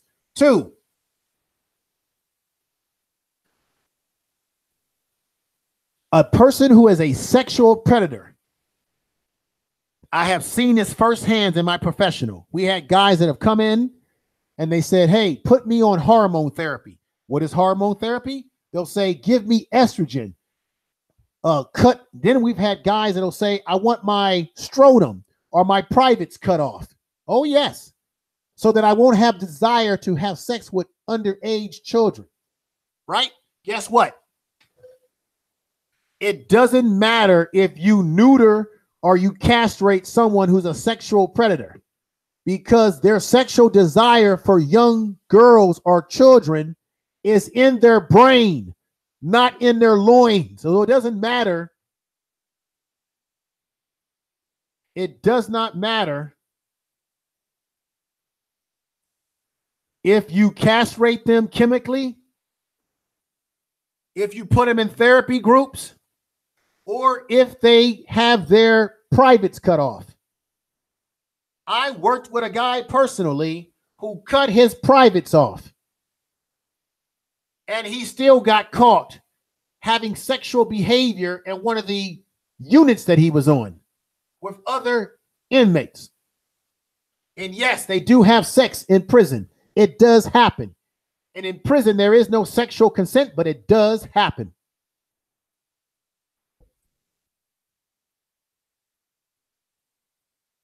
Art Kelley cannot be cured with therapy. Even if he was to come on TV, which I suspect he will do sometime in the future to gain our sympathy, even if he comes on TV and he says, I did these things, forgive me, and he gets on his knees and he cries for Jesus, and he says, I'm going to therapy, folks. I'm getting help for my problems. Even if he comes out and says, I have a sexual, you know how these guys are now. These guys are so weak. When they do their dirt, they want to say they got a sexual disorder. Wasn't it, who's that guy who was married to, what's that singer that was married to, Damn it, I'm losing my thought right now. The one that was in Monsters Ball. Give me her name, folks. Halle Berry. Halle Berry was married to, what's that singer's name? Somebody tell me in the chat room that singer's name. Eric Benet. Yeah, Eric Benet, the singer. Eric Benet was messing around. He got himself caught. And the first thing he said was, I have a sexual disorder. Then you had Tiger Woods that was messing around with all these different women. And he went, I got a sexual disorder. Folks, I'm here to tell you that's bovine excrement. It's bullshit. Ain't about no sexual disorder. It's about men doing, it's about these dudes did what they wanted to do because they used their power. They used their power, they used their clout, their money, and they were narcissistic in their behavior to mess around with women. And then they disguise it by saying they got a sexual disorder. So I suspect that R. Kelly will someday come out. He will appeal to the black community by saying he's got a sexual disorder. He'll do a primetime interview where he'll spill all the freaking beans. I guarantee you he will go to church. He'll hook up with someone like TJ Jakes or TD Jakes or whatever they call themselves. He will get himself hooked up with a prominent preacher on television. He will do an interview. He will get on his knees and he'll cry and say, I have sinned. I have sinned before God.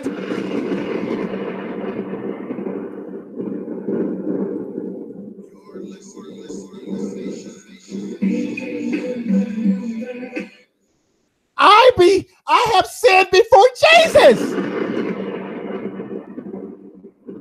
Forgive me.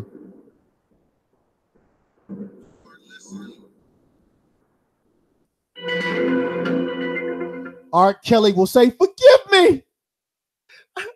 I used drugs. I slept with underage girls. I did a lot of things. I guarantee you when R. Kelly, when the money runs out, when he has no money, no fame, when he ain't looking like Super Pookie no more, and he's just Pookie, when he doesn't have the cars, he doesn't have the shine to catch the underage girls, when nobody's checking for Kelly, when he becomes old and alone, he will confess his sins.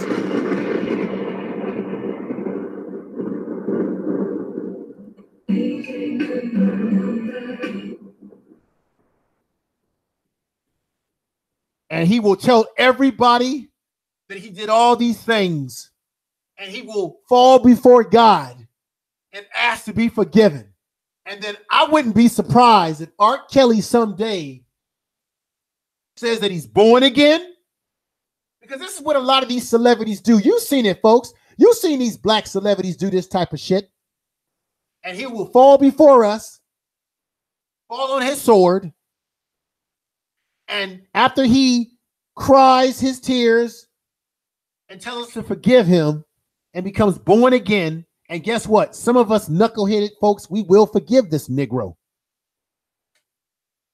The next thing that he's going to do, because he's already got that gospel type of sound to him, my body, I know it's wrong, but my body's telling me, you know, he's got that gospel sound to his voice. He's going to become, are you ready for this, folks? Are you ready for this? R. Kelly is going to become an ordained minister. He's blessed in love.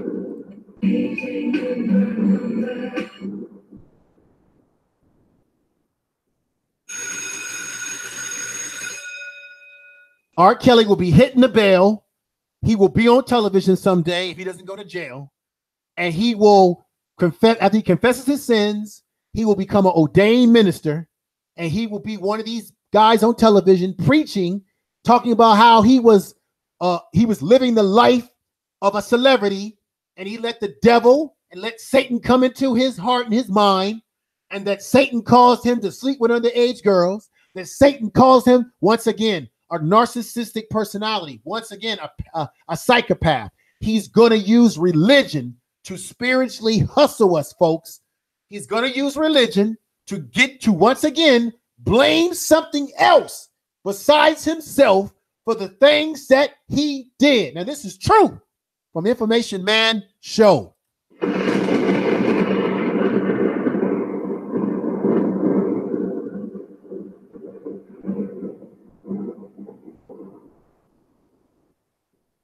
Nothing to be afraid of. This is what he's going to do, folks. And some of us are going to forgive him because I can name, there's a lot of preachers in the church who were pimps, who were gangsters, who sold drugs, who put their hands on women and children, and they became born again. They become preachers, and they use religion as the next a way to pimp you spiritually, to get you to forgive them, and once again blame their behavior on the devil, blame their behavior on the industry of entertainment, blame their behavior on their childhood. Now, I did say earlier that what individuals like Kelley have in common is that they may have been molested as a child. They may have been molested by a man or a woman, but guess what? There are a lot of people out there that were molested who did not end up growing up to molest others. Okay? So not everybody is going to fall under the same traits of this kind of behavior that R. Kelley has found himself engaging in allegedly.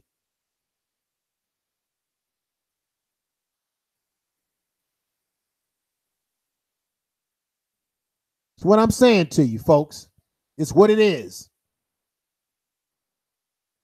I'm telling you that a lot of people need to be held accountable for their behavior, for the things that they've been doing, and gaining and abetting R. Kelley. I'm going to say something that's going to make you upset with me. If you've been buying R. Kelley's CDs all this time, knowing that he's had these allegations allegedly against him, and you know that he was doing something shady with Aaliyah allegedly, you are a passive contributor to this man's pathology, because you paid for his CDs, which put money in his pocket.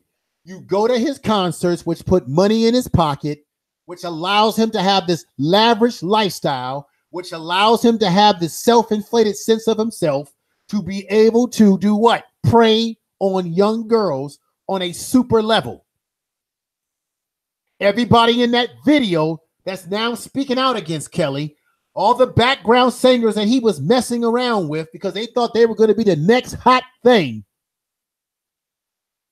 You have to ask yourself, what is their true motives for coming out and speaking upon Kelley now when they should have dealt with this shit a long time ago? Are we as a community who support this man, are we guilty? Are we guilty for R. Kelley being able to do the things that he was able to do freely? Are we guilty when we go to his concerts? Are we guilty when we buy his CDs? Are we guilty when we read his book? Are we guilty when we listen to him telling us exactly what he's been doing with women in his music? Are we guilty? Come on now. We can't have it both ways. We can't have it both ways. We can't say on the one hand that he's wrong for doing that, but at the same time, we're buying his music. We can't have it both ways. We can't.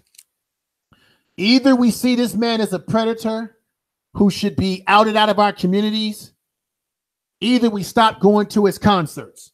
Ladies, you need to examine why you are really going to his concerts. Why are you enamored with R. Kelley? Is it because he has swagger? Is it because he's attractive, muscular? He can sing your pants off? Is it because he reminds you of the Negro in the streets that you grew up with, that you always wanted, but you could not have him in high school? Is it because he has the gift of gab about what he wants to do to you in the bed? Is it because he has money? Is he because he looks like a homeboy, an everyday brother from the hood? Or is it everything rolled up into one that makes your kitty cat wet, that allows you to feel comfortable going to his concerts? Ask yourself, sisters and brothers, would you allow one Art Kelley to be around your daughter, your daughters? Would you allow your daughters to spend time with him under the guise that he's going to make her a star, knowing what you know, allegedly? Would you? That's exactly what Aaliyah's uncle did. Aaliyah's family sold her out to this man. That's exactly what some of the parents did, allowing Art Kelley to have this harem in his house. Like I said, if you were really concerned about what this man was doing with those girls in the house, why wouldn't you knock on that door with a pistol in hand and say, I want my daughter out of your house. I got a hot lead for you. Why wouldn't you go grab a couple of your boys and get your hands on him? Why haven't no one showed up at his concerts, waiting for him out in the back of the, waiting for him when he get in his limousine? Why hasn't no one followed him and put hands on one Art Kelley who is touching young girls, particularly preying on black girls? And you know what's funny about this? Not funny, but you know what's ironic about this? The guys that are in prison that I deal with, they have more of a code of standards than we have out here free on the streets. Because if Kelley was in prison, with all that we allegedly know about him, I know for a fact that there's guys in prison right now that I deal with that would try to take his life, that would try to harm him, that would probably bend him over and do you know what to him and make a female dog out of him. Those guys in prison, they have more of a code than we have on the streets. That's what they would do to him if they could get their hands on him. I know. I've had guys tell me. And I'm talking about Bloods, Crips. You've got the Aryan Brotherhood. You've got the Norteños and Southerners, the Mexican Mafias, MS-13 gangs, who I deal with. I counsel and deal with these kind of individuals who I have talked to, who have screamed and yelled and said, I don't want to be around nobody that's a pedophile. Don't put me in no cell with somebody that's a pedophile. Don't program me with a guy that's a pedophile. I don't want to be on no yard with somebody that's a pedophile because I'll hurt them. I'll do them bodily harm. And the majority of the guys that I deal with who come to the program that I'm involved in the prison system, they come to us because they're scared of being preyed upon. They'll lie about their mental health problems. They'll cut themselves. They'll say they're suicidal. They'll say they're hearing voices. And then you find out later on they have safety concerns. Because guys in the other institutions like San Quentin, CSP SAC, Pelican Bay, they want to hurt these individuals. Why is it that they have more of a code in prison than we have a code out here in the community, where a guy like Art Kelley can walk the streets as a celebrity without nobody putting hands on him, and that those in his inner circle protected this man? They knew what he was doing, and now they come out after he has preyed upon young girls. Now they want to come out and speak their truth about Art Kelley, but because now what? His money is starting to dry up. His fame is starting to dry up. His relevancy is starting to dry up. And like I told you before, once he dries up like a shriveled grape, he's going to go religious. He's already talking that religious crap in his music right now. He's going to go religious. he's going to become an ordained minister. And he's going to be telling you all the dirt that he did. And he's going to be blaming it on the entertainment industry instead of looking at himself. That's what these guys do always. Blame it on something else. Let me read this to you. Another lyric by one Art Kelley. Homie, lover, friend.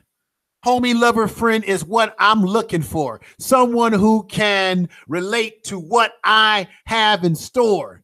She can kick back with the homie. Play. See, this is why I call him a super Pookie and Ray Ray. He's a super Pookie because he's got the money to back up these fantasies. And like I said, psychopathic individuals, they got these fantasies all around stimulating themselves, right? This is all about Art Kelley. This ain't about, it's about Art Kelley stimulating himself.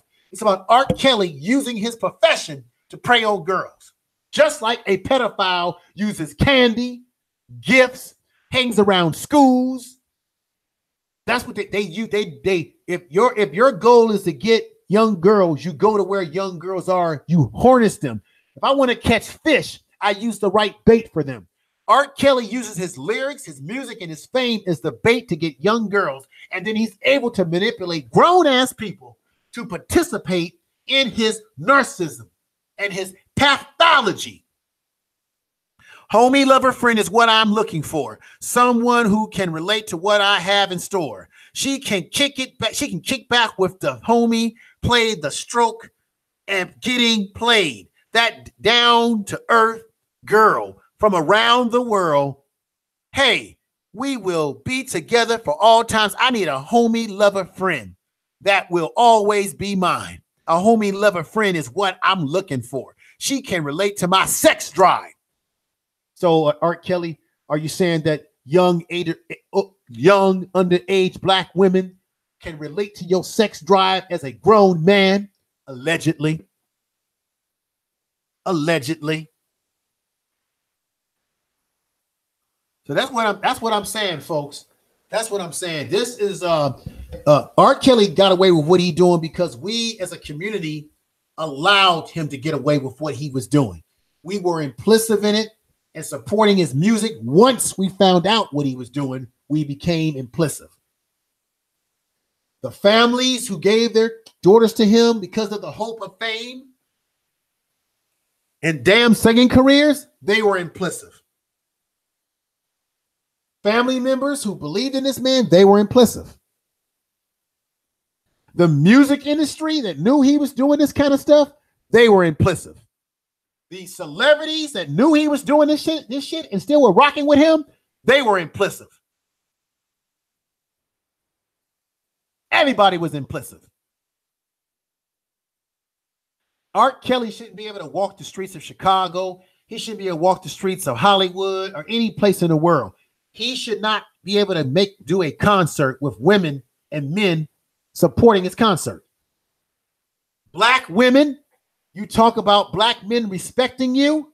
You talk about black men needing to respect young ladies. Black women talk about being strong and independent. If you are truly strong and independent and you want the uplift of black women, then you cannot make any excuses for why you continue to support Art Kelley's music. You cannot justify why you would go to his concerts as well as men. You can't get on here and shame brothers on YouTube when we talk about issues that we have with sisters and at the same time say you like Art Kelley. You cannot come on here and tell us that we shouldn't talk about you as it relates in a sexual manner and say what we want to do to you sexually. You shouldn't say how we're being disrespectful and dusty towards you while at the same time you support Art Kelley when you know what he's been doing with young girls. And either you support him because you like the music and you also have a fantasy about him giving you the business too. Or you have a desire for him to give you the business because Art Kelley reminds you of that thug that you was turned on by in high school, in junior high school. He reminds you of the Negro that you always wanted to get with, but you couldn't get with because other girls were with him. Negroes that look like Art Kelly and have his swagger, they can mess around with many women, and many sisters know that you are sharing a man. All these women that were running around with him, underage or not, they knew they were sharing Art Kelly. And even the women that were his background singers who knew he was doing this, they were complicit in allowing him to get away with it because they were so caught up in their own individual agendas that it allowed Art Kelly to thrive in what he was doing. So how can black women tell black men, don't call me a B word. Don't look at me as just sex. While at the same time, you will get in your car and put a Art Kelly CD in your car and bump your head to it, and you will enjoy it.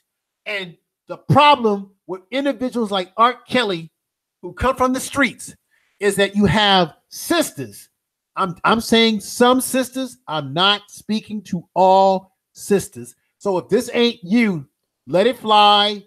It does not apply to you. Don't get upset with me. I'm saying to black women that this applies to, or women in general.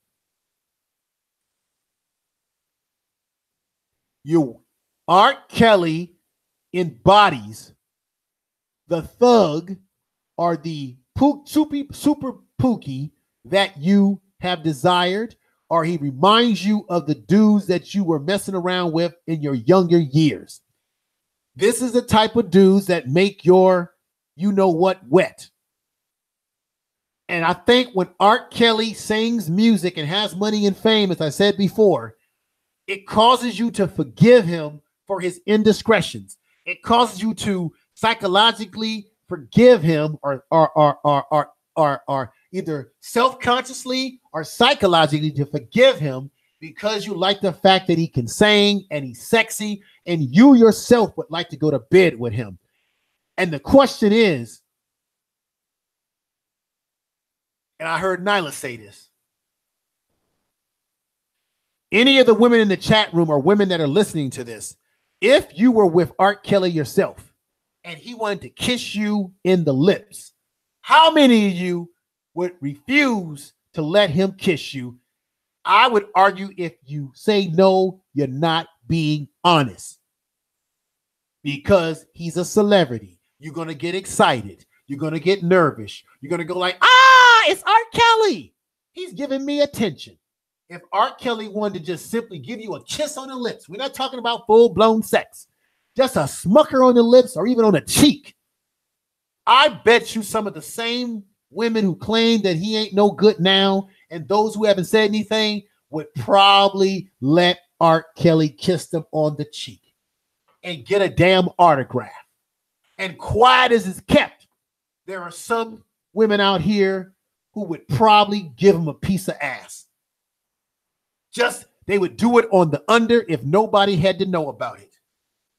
Just to put that on, just to put that notch on the belt that I had Art Kelly.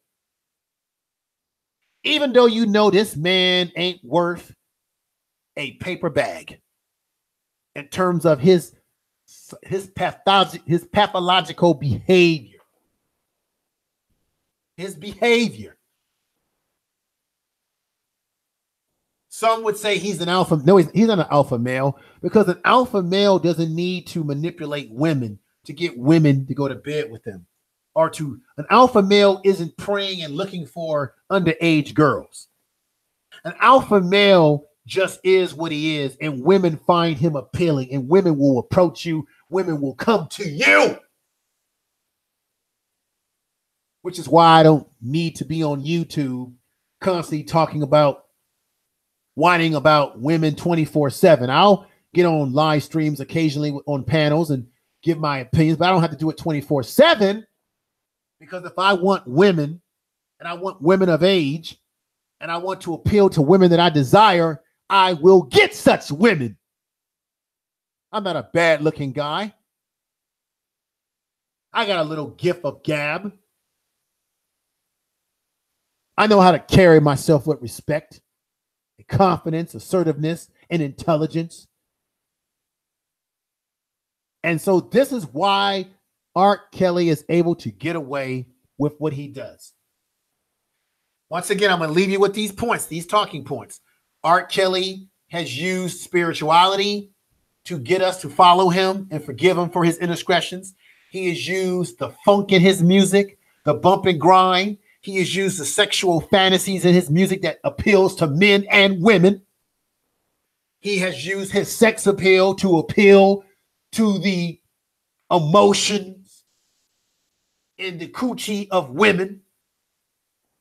He has used his celebrity and money to manipulate family members and young ladies to follow his lead. He has manipulated people who follow him, who were in his court or his circle, who were doing whatever he said because they were yes sirs and yes ma'ams, and they were getting paid money, which was allowing them to be able to eat. He was on their payroll. They were on the payroll. And now that they're not on the payroll anymore, they want to now come out and talk about Kelly, about what he was doing, when they should have said this a long time ago. I don't know about you all listening, but R. Kelly belongs in prison.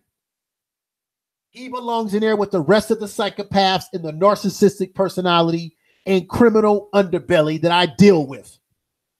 That's where he belongs. Why he doesn't belong out in the community talking about bump and grind on underage girls, allegedly. He belongs in prison with Bubba in a cell with somebody saying, you know what, R. Kelly, I've been listening to your songs about bumping and grinding on young girls, but guess what, brother? Tonight, we're going to bump and grind on you, R. Kelly. Bend over. We got a little Vaseline for you, okay? And me and JoJo over here and Tyrone, we're going to pass you around. Oh, yeah, R. Kelly. We're going to pass you around for a carton of cigarettes. We're going to pass you around and you're going to pleasure.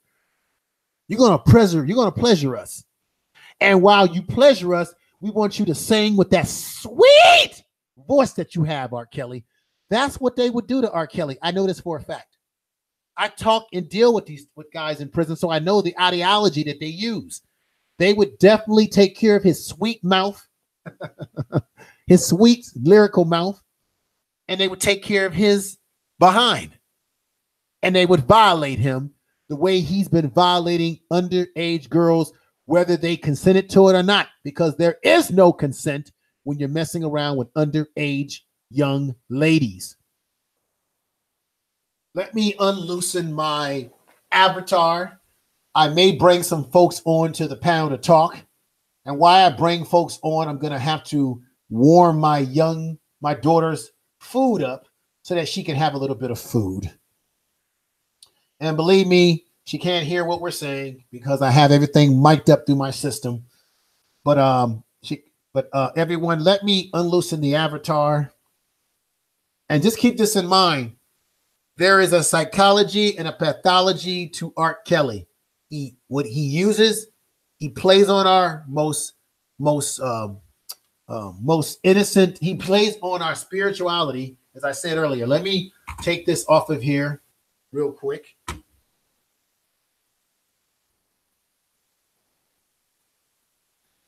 Let me see, folks. I'm going to have to take this out, put this back in. All right, let me put this back in and stop that sharing. Okay, so as I was saying, what makes R. Kelly so dangerous is that he plays on our religious pathology. He plays on our social pathology because he reminds us that he comes from the hood. He plays on our spiritual, as I said before. He manipulates us through his music. He plays on our fantasies as men for our desire for women. He plays on the desires of women. And when he does things wrong, he goes back into this blaming everything else except taking responsibility for his behavior. Most of the guys that I deal with, when I talk to them, They never want to take responsibility for the things that they do. They blame it on something else.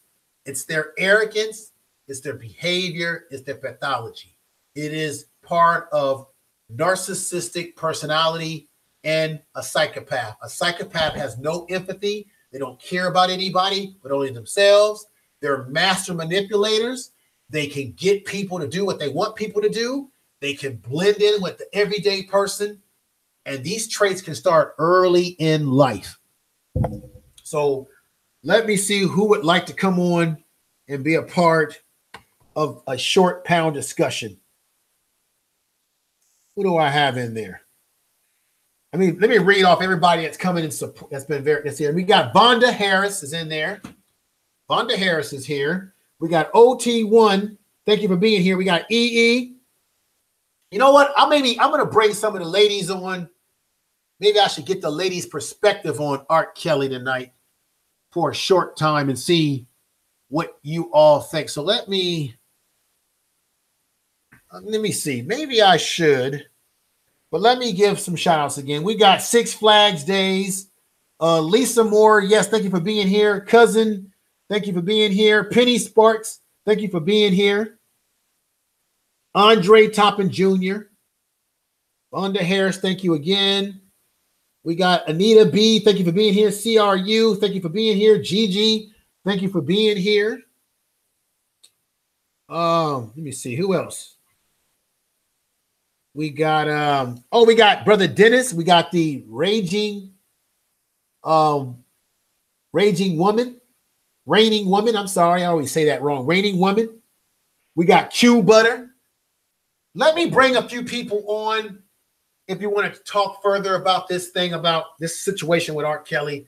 Let me bring a few people on. Let me send out some links. So while I'm sending out these links, just bear with me, folks. Let me cover my screen and send out some links.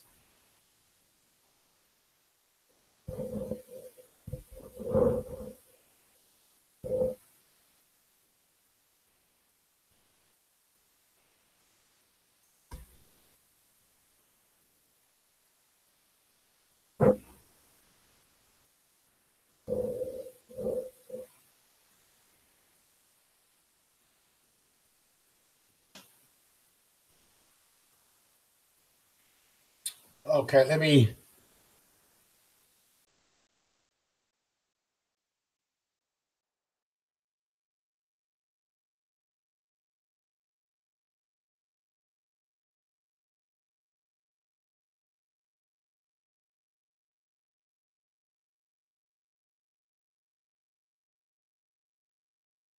Hang on, folks. I'm just sending links out for a moment. I'll be back on bringing people into the.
All right, what I'm going to do is I'm going to send a link, put a link in the chat room, come on to the panel, and then I'm going to delete that link once I have people on who would like to come on. And then we just have a brief Q&A. Just a brief Q&A won't hurt. I hope everybody's doing fine out there. Thank you for taking the time to come over and listen to me. I really appreciate that. Q Butter, I see you out there. I see a lot of people out there. Thank you for being here again. And let me put this link in there and then put that right in the chat room for everybody to come on in. And what we're going to do here is, let me see. Okay, here we go. Let me cut and paste this over and put it in there.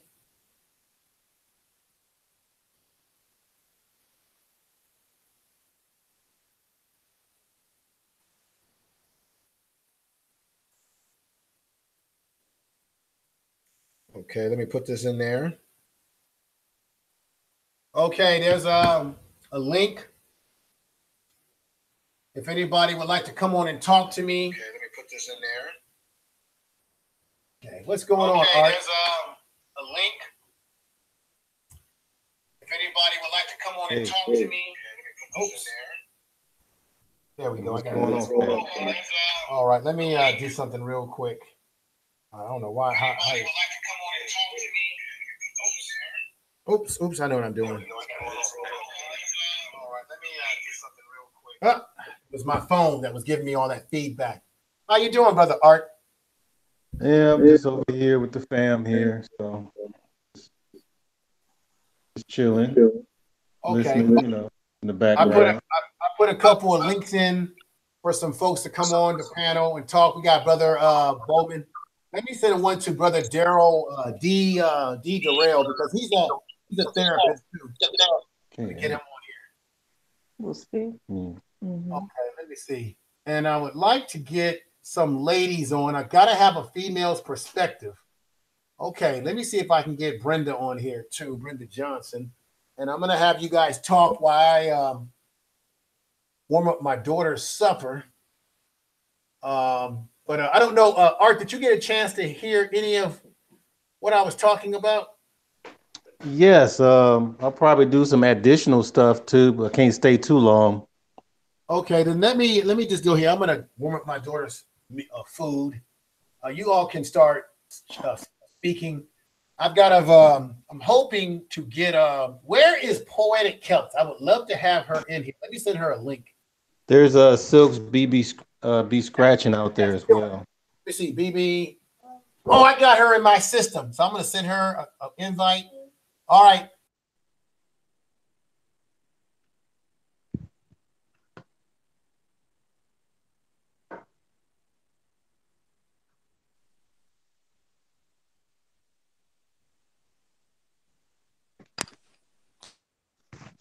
All right, so I sent a couple of links to a few sisters, and but I'm going to let you guys open up the discussion about Art Kelley.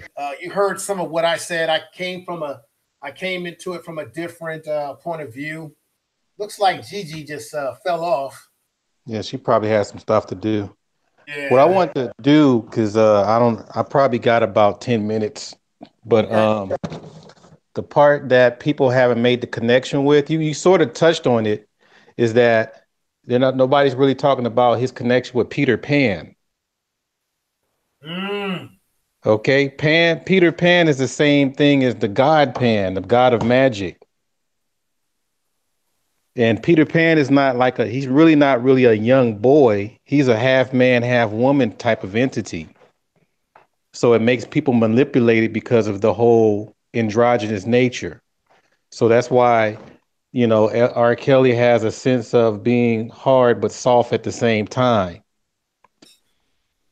So I mean, it's all kinds of things that's usually, when you talk about the god Pan, that's usually the formula that people use in the entertainment industry. It's that ambiguous type of imagery that draws your attention, but you don't even know why you're doing it. But look at Prince. He got buff, burly men wearing lace back in the 80s with the curl to the side and all that kind of stuff. So that's just one element I want to add in there, because that's usually that formula, is to get the kids distracted. And if you see some of the sculptures of Pan, you would kind of understand the whole nature behind it. And the last part I wanted to add is, there's remnants of pedophilia that's about to be legalized at the Supreme Court. So whoever got kids, you better hold on to your kids because they coming after their children. Okay. You know what, brother? Let me see. I totally agree with you. But that's the magic of these entertainers, that they're able to get you to see them in this magical way that you will accept what they're doing. So we got Sister Gigi who's come back on. I want to hear her perspective. I'll probably send out a few more links. But Gigi, give us your perspective, sister. I'm about to mute myself for a moment because I'm about to give my young one some her food. But go right ahead. How you doing, Gigi? Hi guys. I'm doing well. We saw this. We can't say we didn't see this. We decided to ignore it. And like everybody said, it is illusions. It is you know, us being delusional. And then we see this a lot in a lot of people that is on YouTube, that same narcissistic behavior and that same like, I'm gonna blame you. That's why I used to giggle and stuff, and then I had to learn like, look, let me, that do hurt their feelings and they're gonna come after me. So, and those kind of people do come back and hurt you. They make you feel like you're less valuable than you are when, at the first time when you meet them, they make you like you're the most valuable thing in the world. You know, they show themselves in one way, but elsewhere they show that. And this is the kind of stuff you ever see couples who argue in the middle of the street, and then you go, wow, if he's doing all that, what is he doing behind, or what are they doing behind closed doors that we can't see? You know, I don't know if you understand. Can you guys hear me? Hello. Yes, I can hear you. I just had I had it on mute, so I wouldn't, Okay. yeah. Yeah, it's kind of one of those things like, and your kids will show you signs, or someone who is in a situation. Some people are really good actors and you can't tell, and some people just jump on the bandwagon and whatnot. But some people, real victims don't play the victim. You know what I mean? You may see but they'll tell you, no, I'm okay, no, well, no, everything's good. The thing is, but you can sense it. You can sense something is wrong, and we've all known this because we're like, R. Kelly's weird. R. Kelly, not weird in the sense of good weird, just that kind of um because I said this a long time ago. I said, if you listen to the music, it sounds, because I'm very musical, and I'm like, it sounds like he's telling his whole life story. I'm telling you, he's giving you the bit by bit. So when these girls come back and they say, if this happened to me, they're gonna go, oh, you just heard it in an R. Kelly song, or oh, you don't know R. Kelly like that. Yeah, it's kind of weird, Gigi. I used to get really criticized real bad because I wasn't really into R. Kelly. I confess those people that probably get mad when I say stuff like that, but I wasn't that impressed. Believe it or not, I was more impressed when he was with Public Announcement. I'm not impressed by him too. And I did one of the songs where he did. I did one of those songs where I kind of did it a little slowly, and I laughed at certain parts because I'm like, do you guys hear this shit happening? Like, he's telling you, basically, he's telling on himself. But because he put it in the music, he's untouchable now. He found, for somebody who can't read or write, he sure knows how to manipulate the pennies out of you. Yeah, I mean, whew, this is a hard one, but let's be real. He ain't the only one to get down like this in the industry. You're right, and that's So why I never pursued. I mean, there was many a times where people were like, "Oh, come be this, come be an actress, come do this." I'm like, and I have people, like I said before, in my family that do it, but I'm like, I'm not going nowhere near that. That's not about me. I'm behind the lens because I know the damage it does. because the Mickey Mouse Club was one of the formulas that I believe he used. You know, because a lot of people were supposed to grow up to stardom in his camp, but I guess he wanted to do things on his own. But that whole thing about getting children to channel into something else, you know, different altered egos and all that kind of stuff. He was using that, and that's pretty much, if you study Judy Garland, if you study, I mean, all the way to what's that Britney Spears chick and all these people, you'll see that not only they get their sick pedophilia type kicks on them, but they also trying to take the energy from these children. Well, So with our Kelly, I'm gonna say this, and of course, and I was a teenager. I was maybe about Aaliyah's age back then, and I was like, hey, you know, not knowing nothing about nothing. You know what I mean? When you're that young, you don't know nothing about sex, and then it's kind of like, so whoever you're with for the first time is gonna instruct you as a woman, like, you know, on a woman's perspective. So you're gonna believe that shit is normal because if your parents don't speak to you about it. So you're gonna think, oh, okay, so I'm supposed to do that. I'm supposed to do this. And of course, him being an older male, you're like, okay. You know, you just go with the flow till he shows his serious side. yeah, I really urge people to study the God Pan. Really study it. You ain't studying to follow it, but you kind of study. You want to study it so so you can find out how they put their cookbooks together on trying to get the young. Because he's just an easy target. There's other people that's doing a lot of stuff way more heinous than what he's doing, but it's just easy for him because he doesn't have much of a backing. He's kind of sloppy, but at the same time he's making money. So as fact, as long as he's making money, they ain't gonna mess with him too much. But what was the last one? Cookies and milk or something? I don't know. No, he did a song. It was like cookies or something like that.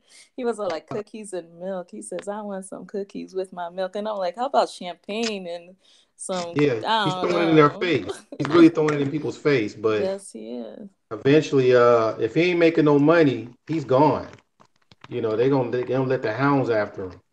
So he's desperate right now. He needs to make some of that money and stay out of jail. I got one question. Why the radio still playing this content? Like, why the radio still playing this content? Why I don't want to say that remove his content. Why is it that like companies advertising his songs and why the concerts, you know, still venues are still allowing him doing these performances, man. So you gotta, you know, get at these corporations, get at these companies. Give more effect. Yeah, I know the answer. I know the answer that you're gonna answer already. You can continue. I'll tell you why. No, I'm gonna continue. I'll tell you why, brother. It's very simple. He's preying on black women, young ladies. No one gives a damn about black people in this larger society. When you look at, you know what? Let me just say this, and I'll be quiet. You look at someone like Bill Cosby. Bill Cosby was mainly preying on white women with a few sprinkle of black women, like looking at Raisin Bran, and at the end of the bowl, you got little black raisins at the end of that milk, right? So he's preying on young black ladies. No one cares. Look at the 7-year-old child that was just shot. No one gives a damn about that. So therefore, it's just, oh, he's just messing with black young ladies. Who really cares? Oh, just like slavery. Like, no, not making excuses for this, man. No, I'm not. Just like slavery. Like, hear me out. Where the slave will make the buck have sex with the 14-year-old, the 12-year-old. You heard? Yeah, I heard you. I heard what you're saying, but yeah, I mean, and the bottom line is, if you live in a society where you're not valued as a group of people, black people are not valued. So when black men get shot, nobody cares about black men. When black women are being mistreated, no one cares. But if you mistreat white women and other groups, Hit everybody. They're gonna hit you with the quickness. You know what? Like Mike Vick, the minute he fucks up a dog, boom, boom, boom, boom, boom. He lost his contract. He's locked up. All that little stuff. Yeah, I've seen people, I've seen, like, say, let's say police officers close down the streets for because a dog got killed in a line of duty, and they closed down the street and had a parade for a canine. And I'm like, what the, You really? know He what? was just doing his job. He was Yeah, I'm gonna. You go ahead. I'm gonna sound fucked up. If Bill Cosby, if Bill Cosby would have did that with nothing but black women, they would let him off the hook. I don't want to say that. I hate. Nah, that's disgusting. I don't even know. Nah, I don't even want to say that. Well, I well, got we've let sorry, but him. I gotta leave. But what I want to answer your question, brother, follow the money. It's all about the money. They don't care about the people. As long as you're making money, they'll step back. And the thing is, Hmm. it's not his money. You're making money for the industry. As long as you're making money for the Exactly. industry, that you can do whatever you want. See, the problem with Bill Cosby, that money was coming to him. They weren't getting much money after so many years. So basically, we had to come after it and get the money that we want from you. Same thing with Prince, all these people. As long as you are tapping into their money, then that's when you become a target. But if you keep making their money, you can do whatever you want till the day you die. And I'll leave it Hmm. at that. So you guys take care. You too. Peace. Hey, it was one thing that I wanted to say, and like I grew up in Chicago in the '90s when R. Kelly was popular. Like I heard the stories about R. Kelly, but one thing that I want to say is that what R. Kelly did, it was normal when I was growing up. Like I remember going to high school, and a lot of the fast young girls that I was classmates with, they would hop into the Chevys with like 20 something year old men. Like it's something that goes on in the neighborhood. It never gets addressed. People think that it's not a big deal.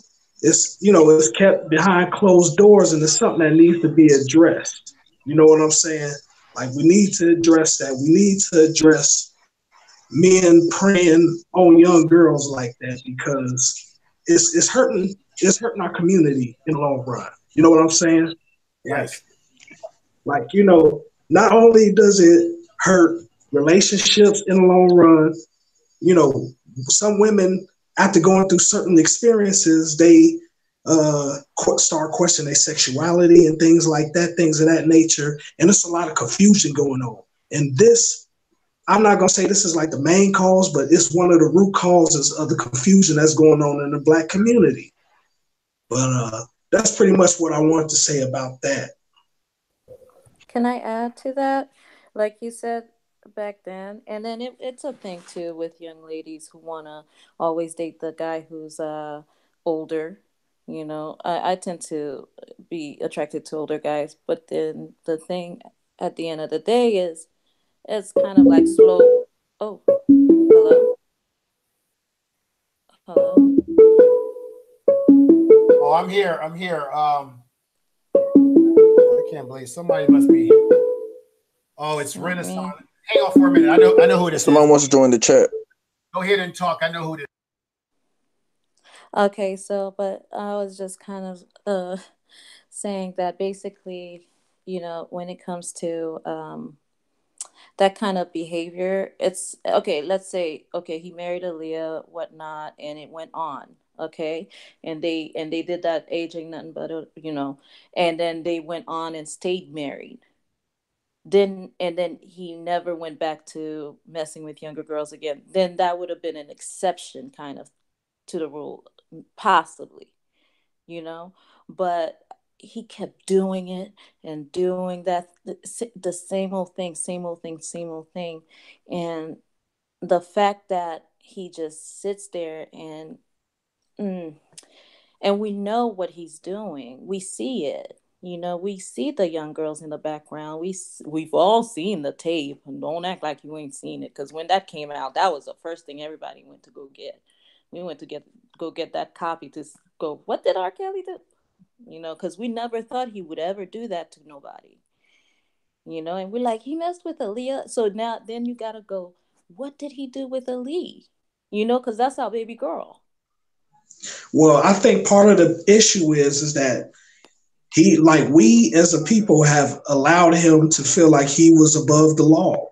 Because there's certain things that a so-called lame can't get away with, but somebody with prestige and power, they can get away with pretty much murder. You know what I'm saying? But let the average Joe Schmo even attempt to do some of the things that R. Kelly did, they would have been locked up underneath the jail.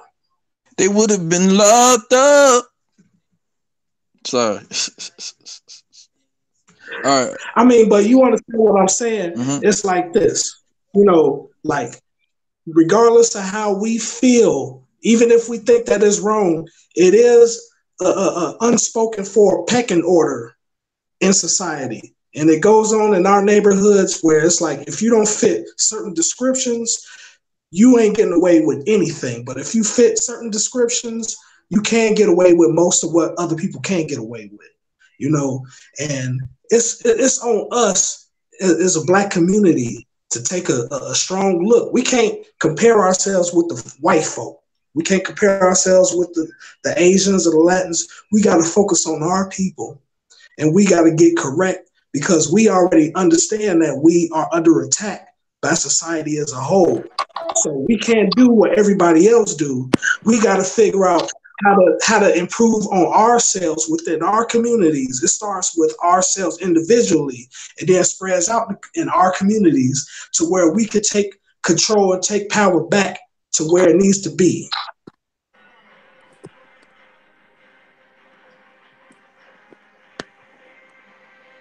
Hi, Epic. What it do? What it do?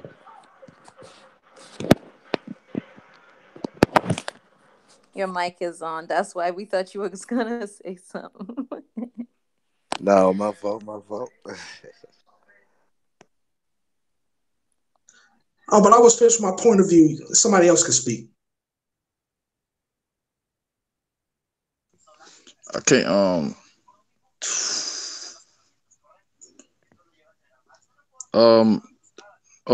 I'm gonna sound. I know I'm gonna sound like a broken record. The reason why R. Kelly was able to go this far is because he had so many enablers, so many people break at the neck to, you know, allow him to continue on to walk out in these streets. You know, there's really so many enablers. And you're right about that. But this is my question for all of you listening. How much responsibility do we take as a community, in particularly in Chicago, where he was well known? How much responsibility do we have in this? Because R. Kelly has been able to pretty much live his life without any real pushback from the actual ground roots of the community. Now, maybe I'm wrong. Maybe he does get pushback in Chicago. I don't live in Chicago. Brother Bowman would know that better than I would, but I almost feel like he's our Frankenstein monster that we've never put in check, and that he's been allowed to get away with stuff that he's doing that we wouldn't tolerate from any other race. If this was a white man, a singer, doing this to young Black women, you know damn well we'd be outraged. True. Well, I will say this. Or would we? Or would we? Interesting. Or True. would we? True. One thing I would say is that there has been people that stood up to R. Kelly. When he would go to Kenwood high schools, there were teachers that would tell him to stay away from there. But it should have been school-wide known, where all the teachers got involved, making sure that he didn't step to any of the students, as well as the police and the security that was on ground. So, I was in around the area, and there's still like 20-something year old young men that goes into these school grounds and stuff like that, and try to mingle with the students. You know, so this is an issue that's still continuing on to this day that needs to be addressed. Mm-hmm. So I don't know if you heard what I was saying earlier, and this happens like a broken record. You get individuals like R. Kelley who have done so much dirt, they deny it, then they start to fade, their star starts to fade away, and then they do what? The usual suspect thing, which is they get religious, they become a preacher, then they want to tell all their dirt of what they did, and when they tell their hallelujah, dirt, hallelujah, praise the Lord. That's right.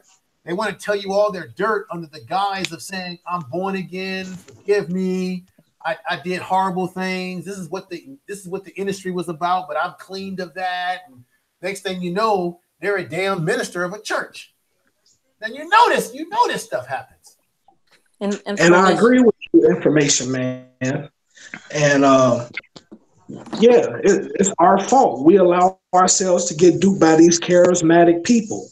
You know, even I've been duped by somebody that was very charismatic, and I had to recently pull myself away from that situation because I was getting taken advantage of as far as finances. Mm-hmm. And so we have to not ignore the signs of what's going on around us. Like if we see something is wrong and it feels funny to us, or we think that it's funny, we got to analyze the situation truthfully and honestly, and not just look at the person, how they look or how they carry themselves or how they talk to us, but just look at the situation, how it is in real time, and then say, if this doesn't seem right, we need to, get away from it.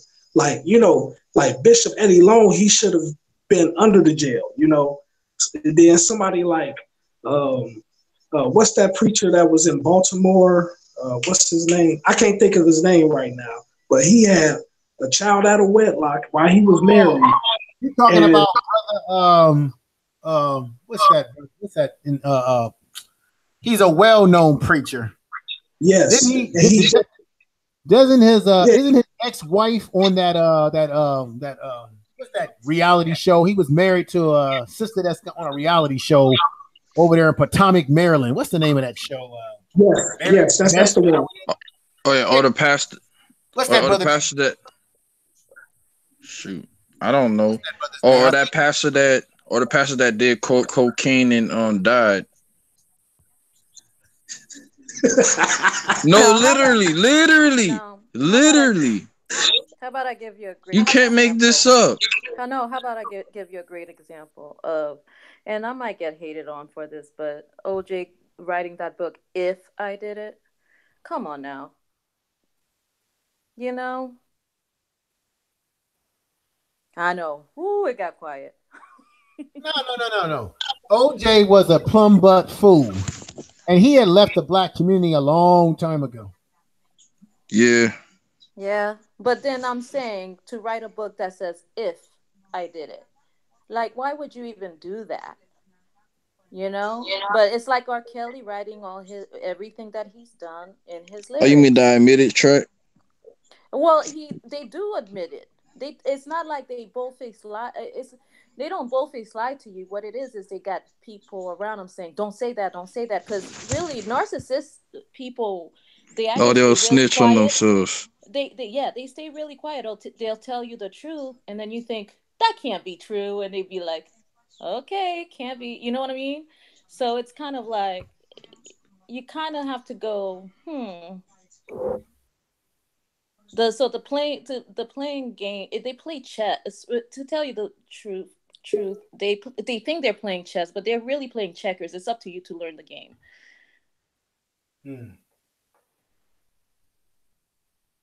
Definitely. I'll just send a link to Asian Travel Guy. He should be coming on the panel pretty soon. Who was the guy that was on the panel a minute ago? I was going to come over to him, but I think he had to leave.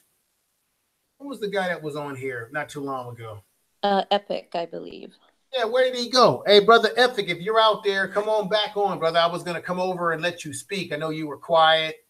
You had you were mute for a minute. I was gonna come over and get your perspective, introduce myself to you, get to know you a little bit. So if you're out there and you can come on back on through the link. So go ahead and do that. Oh, okay. We got Asian Travel Guy who's just come on now. What's going on, brother? What's good? How you doing, man? What's good? What's good? Doing fine, man. You saw me rant and rave here, but I had to come from I took it from a perspective of my experience, but with these kinds Right. of, but what are your thoughts? I mean, I know we already know about R. Kelly. I mean, not to regurgitate a lot of stuff, but you know, they Honestly, man, to tell you the truth about R. Kelly or anything that is out of Chicago, I kind of disconnected myself from that a long time ago. And that is strictly because, like, for example, when my little brother was younger, right, he was really into the whole rap scene, right, or the whole, like, black music scene. And I could sense that a lot of it was kind of messed up, and my mother and my father could too, but we didn't want to say too much because he's young. He wanted to go through his little phase. But I saw that it was kind of messing him up in terms of, like, he's saying stuff that's wrong. He's saying stuff that's, like, kind of really bad energy in the house. And I'm like, you got to stop. But at the same time, you know, like, you can't really make anyone stop unless, you know, they want to stop, you know. But luckily, we're out of it real quick, so it's cool. But honestly, ever since I've been out of America, I kind of disconnected myself from Chicago because there's a lot of bad stuff there that's just going on, and it's just like people I grew up with are still into that stuff, and it's just I can't understand why people love it so much. You know, other than the fact that music is addictive, because it taps into your emotions, and you know, anything that makes you feel good, that gives you a hit of dopamine, that just is like, you know, this pleasure feeling, you can get addicted to it, and you can get addicted to energy. But you know, the only thing that I can say is just you know, as I think Aaron Collins was saying, Chicago is representing a lot of like BS right now, and it's not stopping anytime soon, unfortunately. Yeah, that's all I gotta say with that for right now. Okay. Yeah. Well, my main theme with this stream is that, you know, they got that Surviving R. Kelly documentary that arrived. Well, I think part 1, 2. I think it's in different parts. And I really feel like a lot of people that were involved with R. Kelly at that time, they were implicit in him being able to do what he did. And now they want to come out with their tell-all books or tell-all videos and come clean with their conscience, when in fact they didn't do anything when he was. Okay, the reason why they're doing all this because they thought they was going to get the money from him, and he didn't give him the money. So now they all want to go in and do something to get something from him. Yeah, but I had made mention of that, brother. Yeah, that it's not in its entirety, but it's a part of it. I'll let you go. Let me say this. I had made mention of the fact that they were willing to do anything and everything that he wanted because he was feeding them. He was paying the bills. They were on the payroll. That's obvious. But now that his popularity is weighing, money is like weighing. Birdman. People will now start talking because they want to feed themselves. But when he was doing all this stuff with underage young ladies, they were looking the other way. So I said earlier, if he was to go to jail, if it was to come out, these folks would, to me, should be prosecuted under the law because they aided and abetted in what he was doing. They contribute to what he was doing. Anytime Leah's uncle takes her to this man's hotel at age 12, and you're hearing that he married this young lady when she was 15, and then they lied and said she was 18. That tells you everything you need to know. Everybody was right in the bullshit. That's all I'm saying. And you know what's the crazy thing about it all? I totally agree with that. It's the love of money. Love of money is the root of all evil. And as long as they had money, long as they had their bellies full, they didn't have a problem with him being a predator. Can I say one thing too? Also, there's something known as a gag order. There's something known as a keeping confidant. So you can't speak about what goes on, or else that's you. You know what I mean? That's your whole life worth and everything that you worked hard for. That's your value. That you get blacklisted. You don't ever get paid again. You know, it's the kind of thing they can ruin you. So you have to be careful, because there has been people who came a long time ago and sued R. Kelly many a time, or came with allegations many, and they just settled because they didn't want that headache.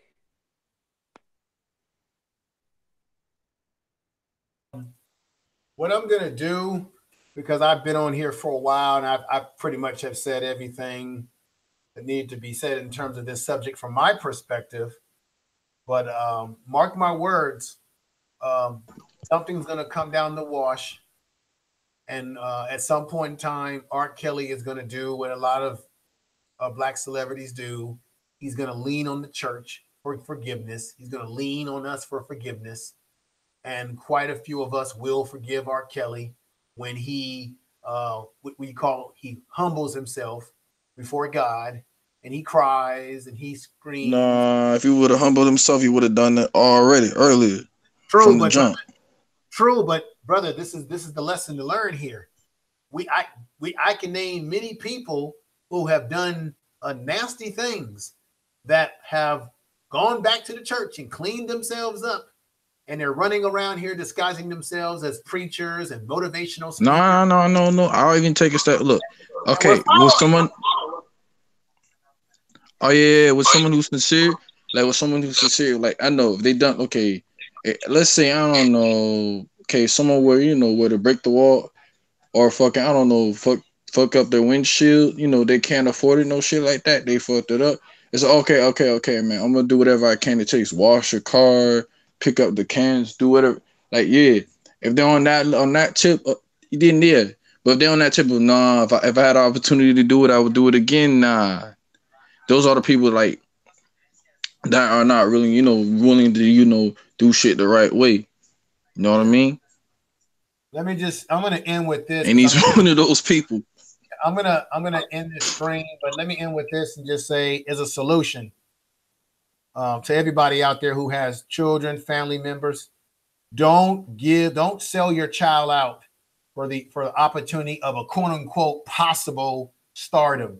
Don't do it. Don't give your child and put your child in the hands of a predator, someone that you already know has a history of predatory behavior, particularly towards young ladies, or even if it's boys. Don't do it. Don't get caught up in the glitz and glamour of celebrity and thinking that, oh, my child's going to be this and that, because there's a price to pay when you get involved in celebrity. There's an oath to pay. And I would say the thing to learn from this R. Kelly situation as a solution is that Black people, don't allow yourself to give your kids to someone like this, and don't allow yourself to be manipulated by someone like this just because you want to be in their circle because they're quote unquote famous. Don't do it. Don't link yourself with these people like this. Stay away from them. And I just think that R. Kelly, in the end, there's an old saying called "you reap what you sow." I think everything that he's done, he's going. Every dog has his day. Yeah, well, I'm going to use "reap what you sow" because that's an old school term. But I'm just going to say it straight up. I think that what goes around comes around. What you put into the universe is what you get back. And I'm not wishing any death on anybody. But what I will say is that I do believe that the law of the universe, R. Kelly is going to reap everything that he's been doing. It's going to come down one way or another. It's my belief. So that's a fact. That's not a belief. That's a fact. Okay, brother. Thank you.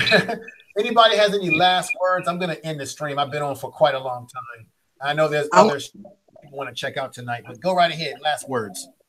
Well, I was going to say, I totally agree with what you said, Info Man. Like, you hit the subject, hit the nail right on the head. Everything that you said, I totally agree with you. The preacher I was talking about earlier was Jamal Bryant.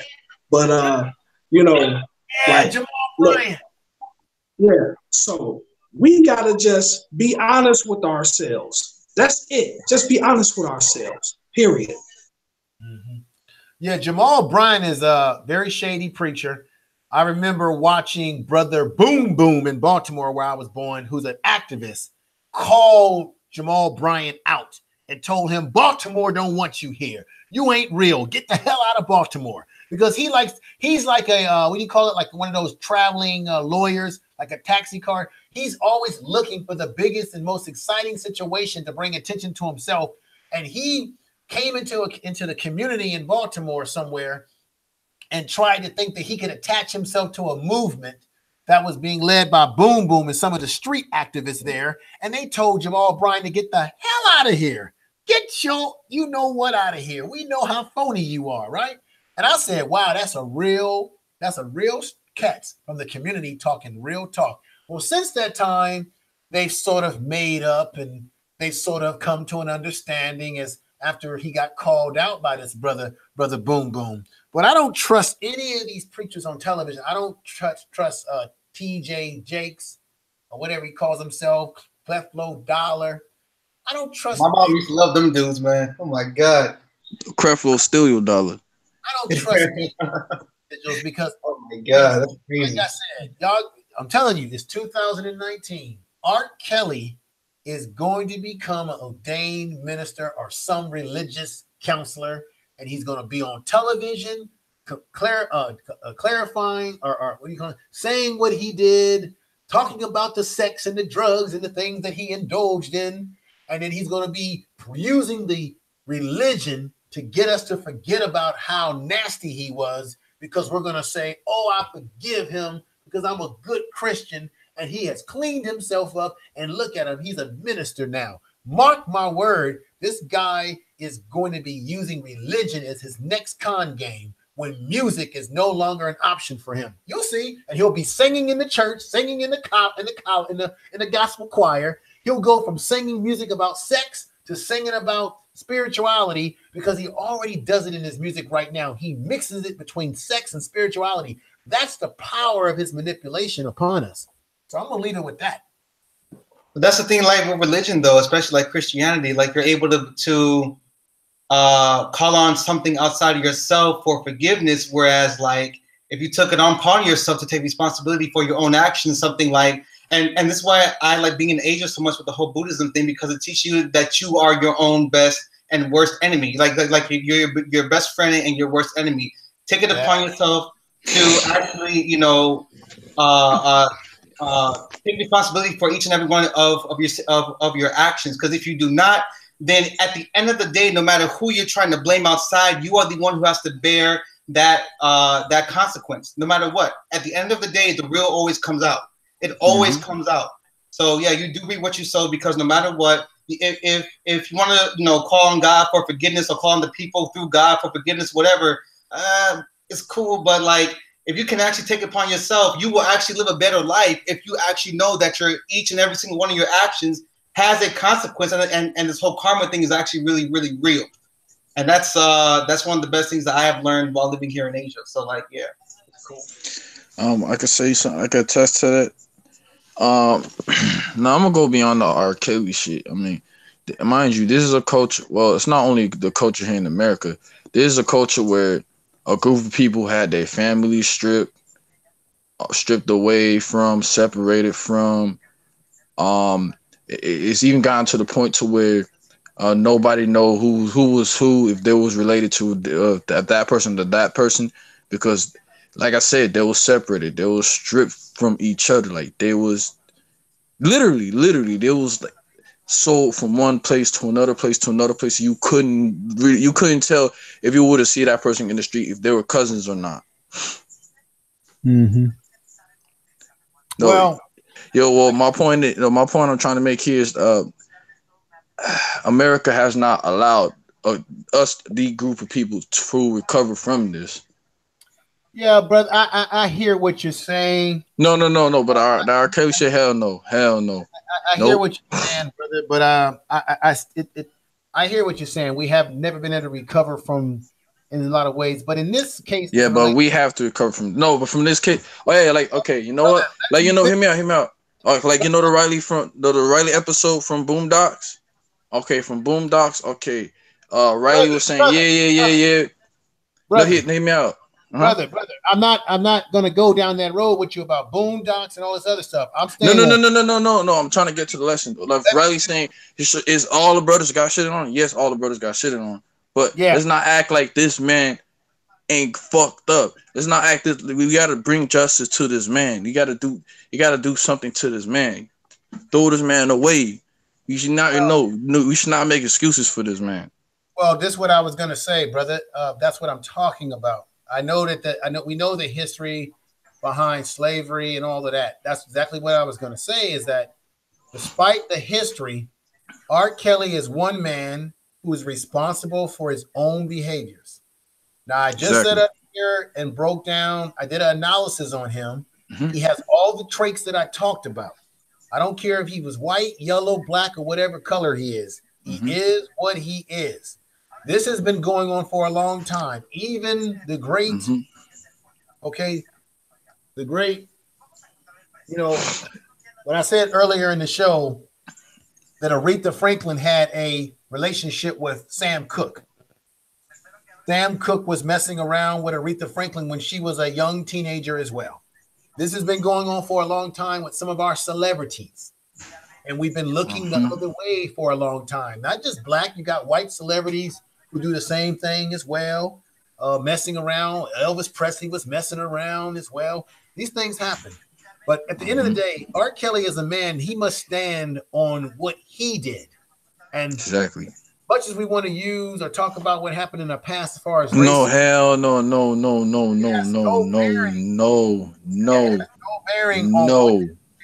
Hell no.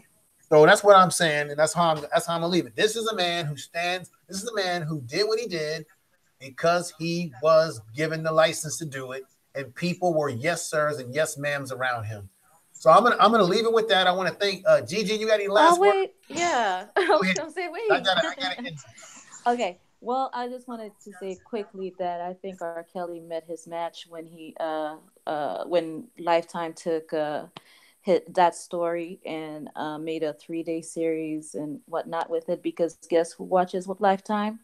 A bunch of women. And guess what's gonna happen? They make Lifetime movie specials. You're right. So everybody on the panel, thank you for being here.